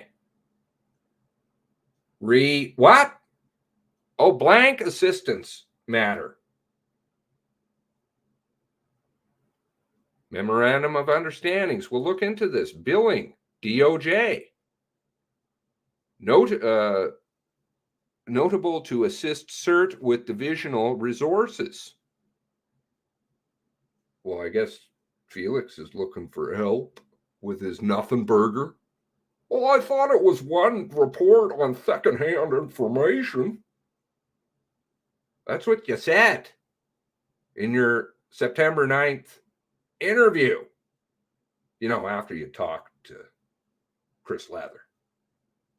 Before Chris Lather came in the room. Before some of these documents would have been known to the Mass Casualty Commission, so they could have asked you about them.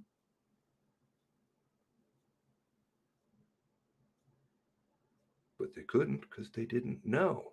Kind of a proactive, reactive type bullshit.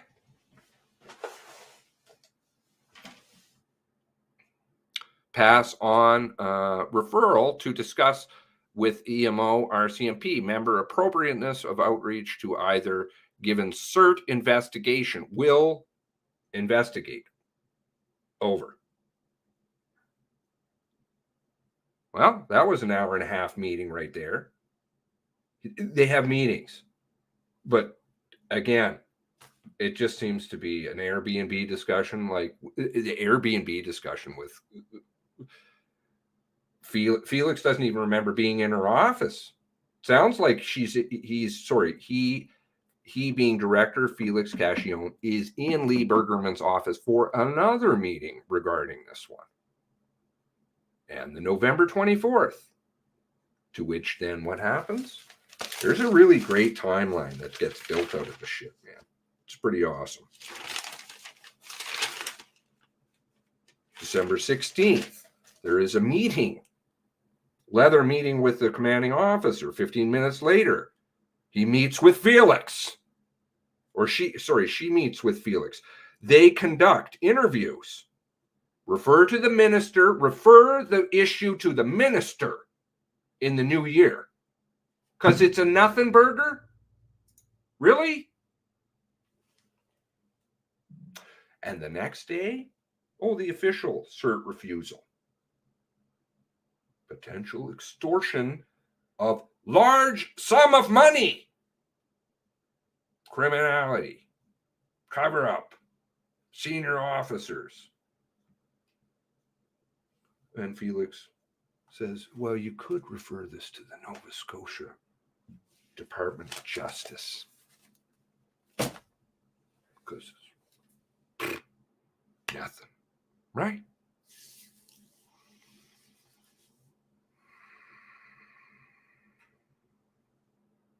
This one is really big. And frankly, not frankly, we must demand.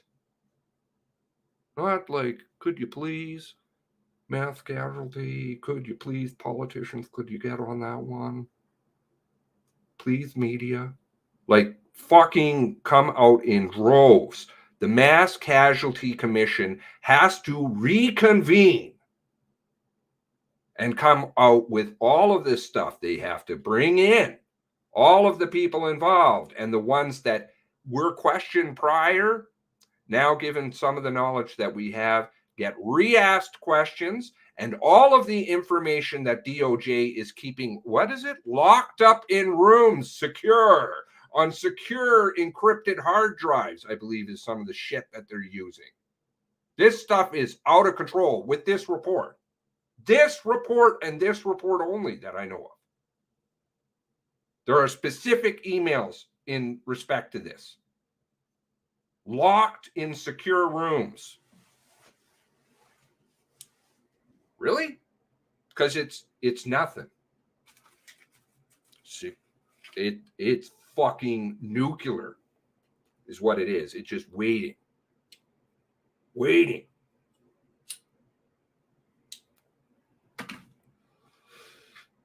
All the statements, the mass casualty has to reconvene.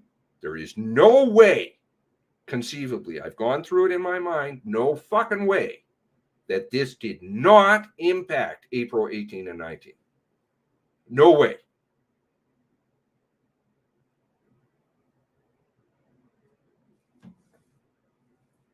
And that means lots of people's lives were placed at risk. Needlessly, people were dragged through the mud and traumatized as a result of this.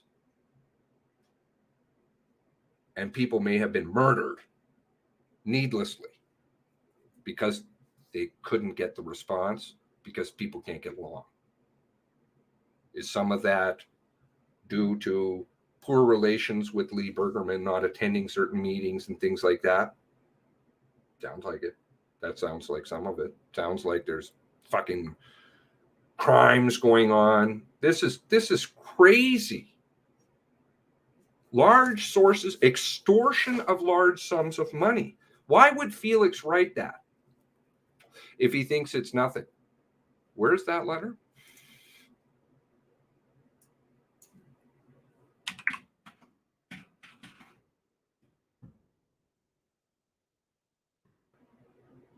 I'm hoping I can find it. Here we go. Letter. Okay, here's a letter from Chris. Wait a second. That's from CERT. Where's the... And see? Trying to leave the paper trail. Debbie Trask. Debbie, who has notes. Notes on lots of things. On lots of things. Debbie, who is, I believe, executive assistant to Chris. Sean, all December 17th. This is after how many turn downs and read the attachment. Debbie, as discussed, please find attached correspondence from Director Cacchione to Superintendent Leather in relation to the referral from the RCMP.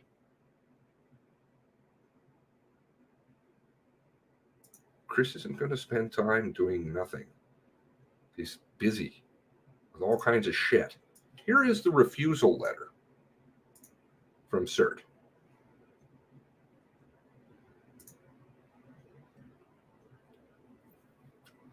Dear Chief Superintendent Leather, you referred complaints about certain blank members from the blank to CERT to review and consider whether this met the CERT's mandate. Complaints were contained in the statements of RCMP, blank, and blank. You've got Truro and RCMP. I think you've got Amherst and Bible Hill in this one. Blank made sometime after the tragic events, April 1819. Statements taken by Inspector Diamopoulos were initially reviewed by me and subsequently on separate occasions. Well, we never investigated. Do you know if anybody investigated? I believe was the question to Felix. No, I don't know if anybody did. I believe that was the question. I can go back and find it. I don't want to be wrongly attributing something. This review examined not only the contents of statements on separate occasions to officers from CERT, half of their pool, whilst they're still dealing with, I believe they still have Onslow report to issue, which would be huge. It was over 1,000 some odd pages. This review examined not only the contents of the statements, but also an RCMP investigative file concerning the possible extortion of a large sum of money by blank. Blank was named in the blank's statement, in blank's statement as the person who alleged certain improprieties by blank member of the blank with blank. Blank, notice how these are privileged information. Some of them, and some of them are just deemed irrelevant. Personal. What the fuck are you talking about? Let's just look at that one for a moment. Let's see. Think about that for a moment. If this is Truro, right? Why is this irrelevant? This one here. Truro members. Why is that irrelevant?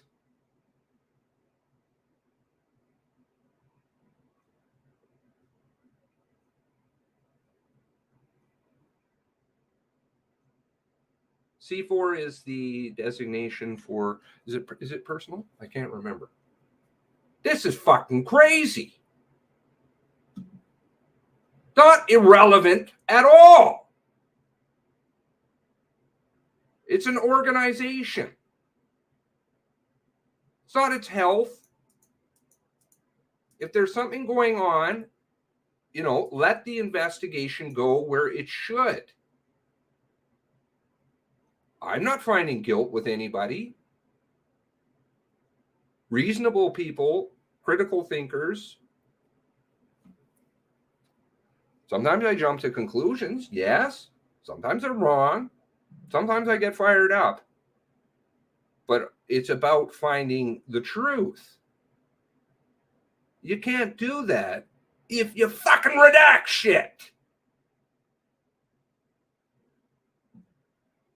But then other ones are marked as privileged information. Statutory non-Canadian Evidence Act and common law. Somebody's exercising privilege on pieces of this. Very interesting.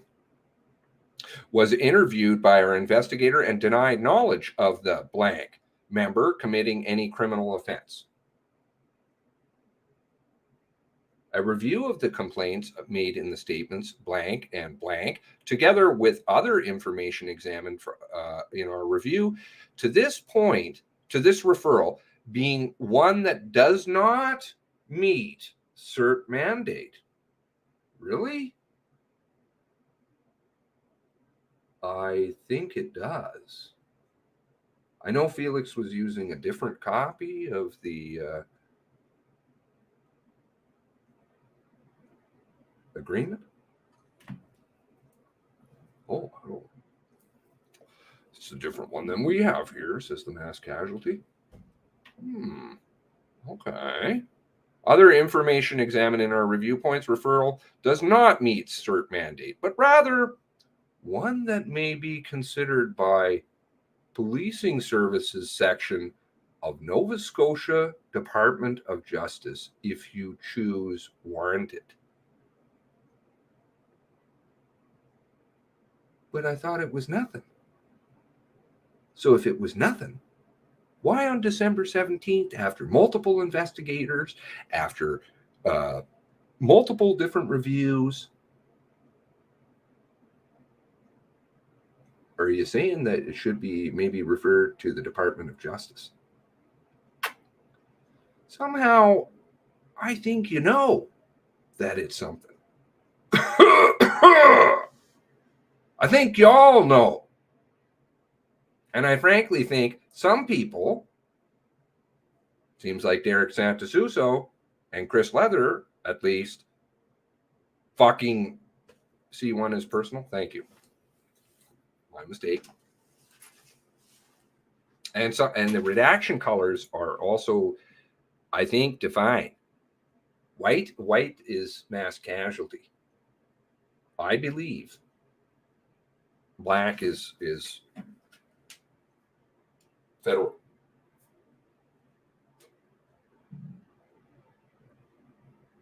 There's no way, obviously, conceivably, let's just be truthful. If you say that in December, after all of this shit, after all of these meetings that you're having, all the investigators, all of the reports, dozens of witnesses, texts proving some of this stuff, prose files,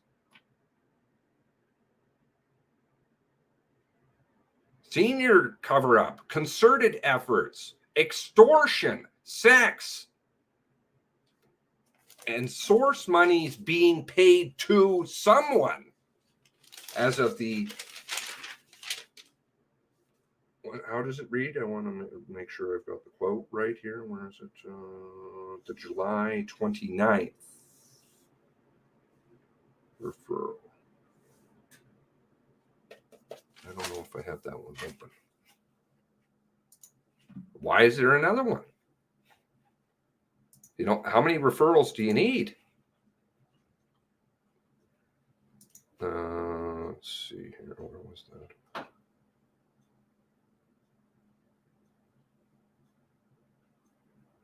Jamie Lutz, Dwayne Cooper. Sensitive, really? Redacted, sensitive. Because there's nothing there? Then you'd think you'd come out right at the beginning of all this and say that there was nothing. Here's what we have. We investigated it. Here's the files. Here you can look at them all. There's absolutely nothing to it. Yeah, then people would be like, sure, that makes sense. One moment.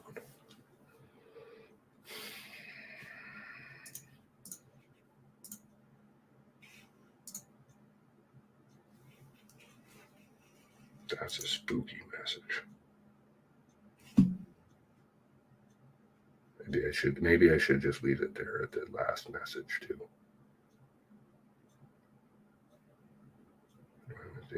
So, one moment.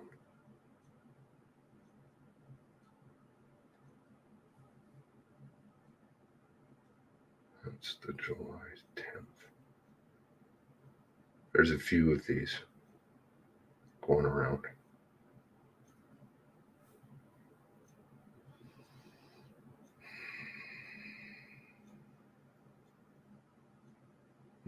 Don't even want to touch on that one.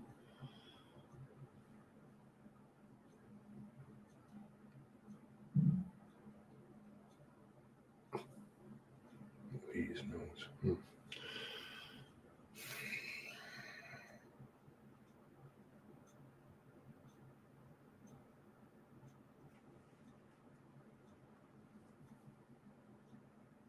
One moment.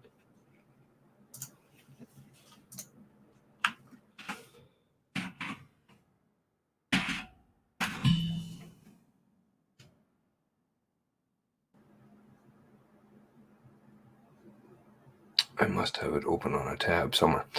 Anyway, I'll find it. But there was another one, and it refers to source payments to. So we know it's a large sums of money, extortion, payments to. This is where we're at now. And cover-ups by senior officers. Okay, the one thing that I will also leave this on.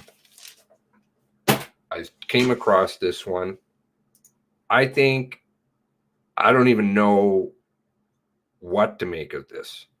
This is Lee Bergerman's notes, COM 0063062, page 19, December 17th, 1036. It was nestled between those irrelevance, because everything's irrelevant. Look at the pages on the left-hand side of my screen. The preview thumbnails. Just black, black, black, black, black, black. There's this one. Too much risk. This is my interpretation. Tell me what you think. More dangerous. Worse than Wortman. A lot of losses. December 17. Lee Bergerman. What? Worse than Wortman. More dangerous. Too much risk. A lot of losses. What are you talking about?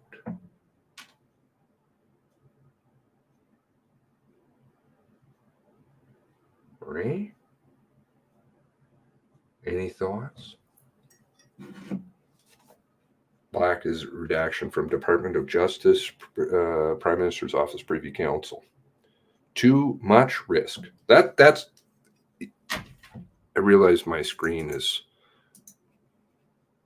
harder to read things. You tell me what you think that reads. That's what I read. I'll be right back.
Okay.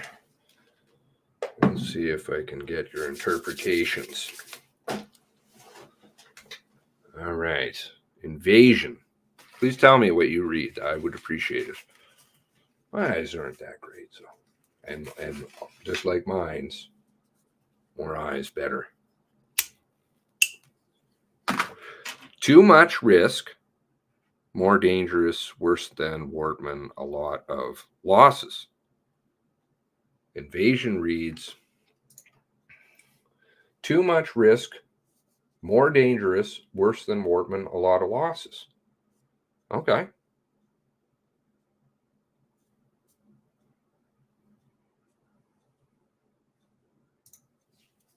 Because nobody want to cover this.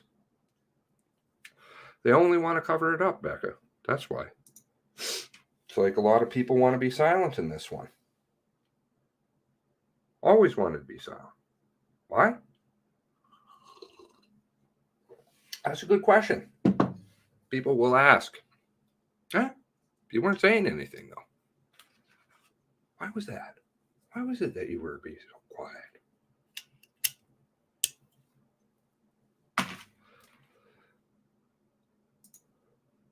The only thing that comes to mind is too much risk trying to rehash the Quebec Moss Danforth shooter for C-21 purposes.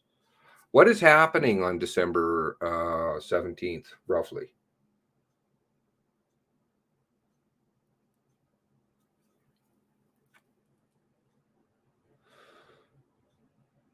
Where's the CERC referral? I only heard 2 mentions of it in the media. Heidi finally decided to mention it a month after I made her known of it in live streaming, like literally. Along with a ton of other media and politicians. Yeah. What is it? Crickets again? Not that I say, yeah, speak to me or any of us. Take it. I linked the fucking goddamn thing. Read it. You guys know. That's all. There it is. Take it, run with it. Nobody want to touch it. Nobody want to touch the CERT referral. But apparently, all of the senior command, up to Brennan and the commissioner, know about this referral.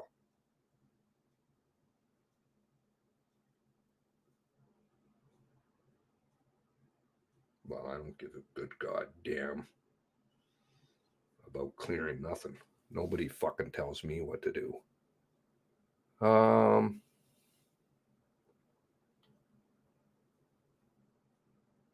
Sensitive to the RCMP PMO existence. Yeah, I agree. Anything that is, what is it, protected sea? Threatening the institution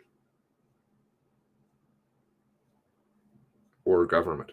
I'm not trying to threaten anybody. I don't have fucking zero interest in threatening anybody. That's not truth. Truth is good, and less fatalities, because we've now we're up to 24. This is fucking bullshit, man. That we know of.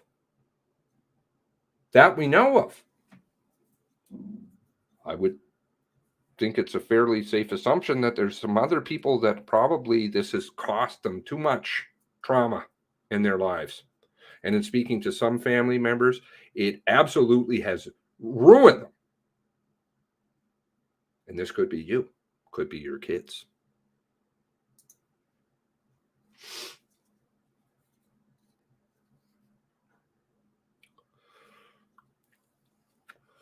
Anybody more thoughts on that?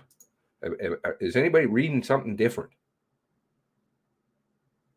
Maybe it is something just, maybe she's using it in an illustrative purposes. That's possible. 1036, I believe.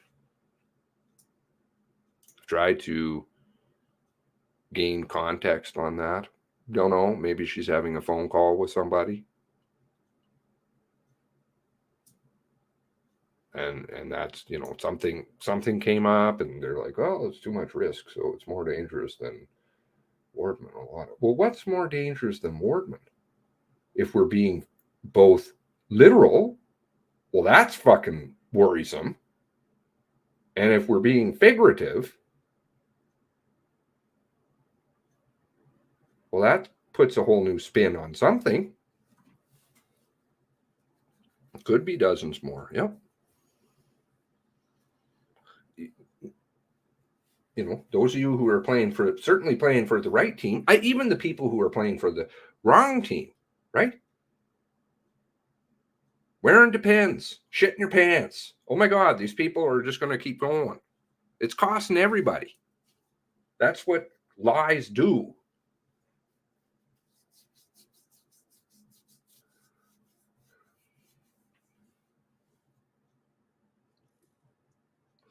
Anyway, I'll leave it on that note. I got some work I got to do. So I encourage you, though, all keep digging. Actually, I want to just check one other thing here. Because I asked. Plus, I'm stepping all over Julie's fucking live streaming. She's It's not like we're going to change anything, but I do want to see Lucky.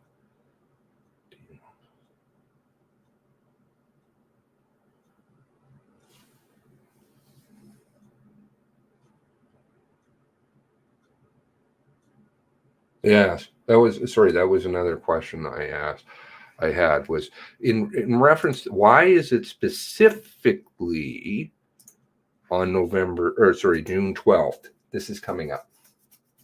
I can't see what's going on with the Nova Scotia Chiefs on June 12th.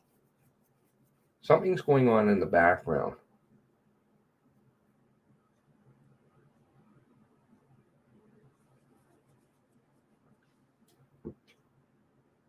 And it's caused me to reassess things, which I think is all you always should. Perhaps, what did I say to Julie this morning? May not be quite cut and dry. Truro and the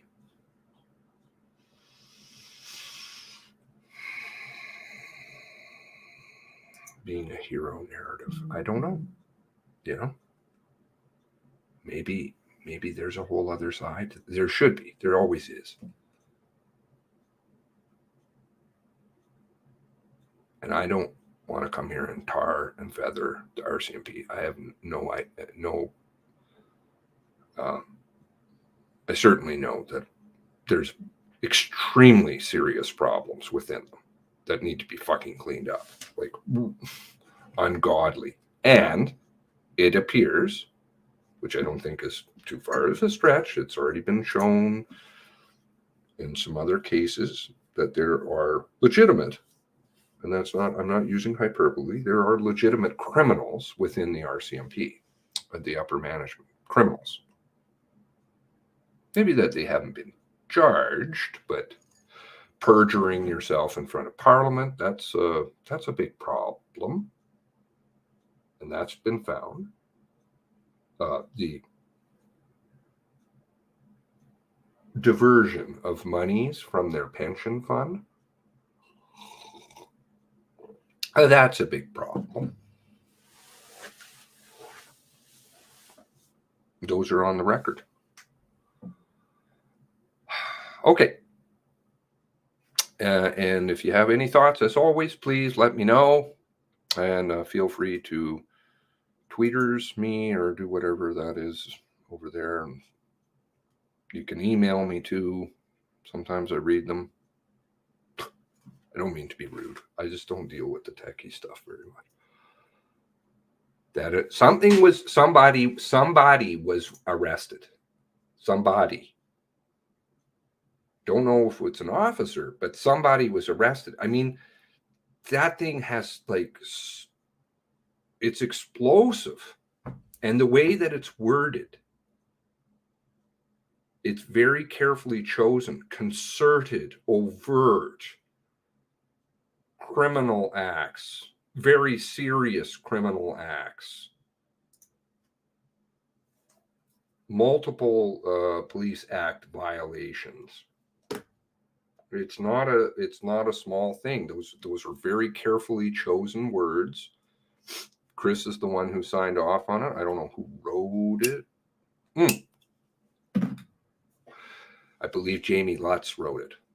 Jamie Lutz. Okay, so I'll just leave you with December 17th. Please,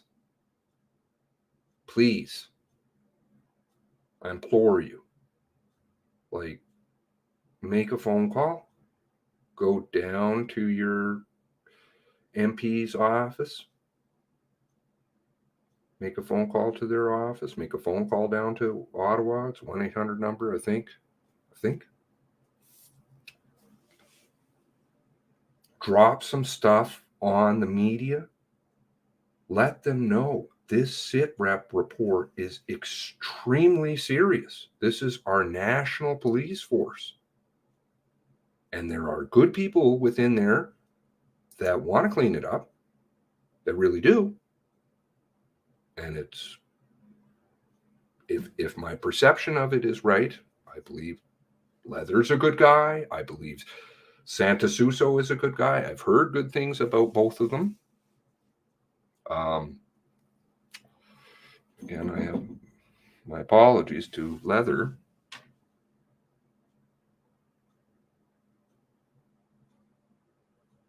You can see it's cost him. Santa Suso's out. Or sorry, Demopolis is out. He's the guy who dropped it. He didn't have to. He never had to say anything. He didn't have to. And maybe it's just the next layer. You know, could just be running defense. I don't know. But I don't think so. They've got a pretty big track record, or sorry, paper trail following around behind them. Multiple people. So I don't think, and this has to be revisited. Absolutely has to be revisited by the MCC. There is no way you can write a conclusion. That means if, and I qualify everything with alleged, or try to say it's alleged, or if none of the stuff has ever been proven, nor has it been disproven. If, in fact, the allegations that are contained within that SITREP report, contained within the report that Chris Leather sent to Ottawa right away, and repeatedly tried to get people to look into, if in fact they are true, that means that there are criminals in policing organizations that need to be weeded out. Else this may happen, the response or whatever may happen again. It cannot be allowed to continue.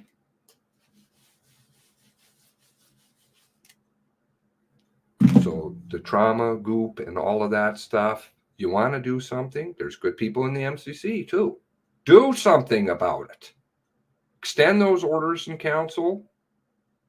Let's get a next mandate put on this one. Get all of the witnesses in. Disclose all of the shit. None of this irrelevant goop. You're my employee. The one who blacked it out is my employee. Fuck you. You don't decide what I get told. No. I decide.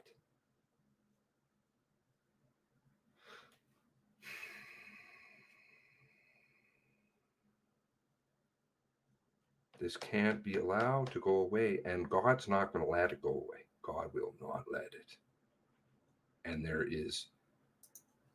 that's another thing I'm very thankful for. I pray that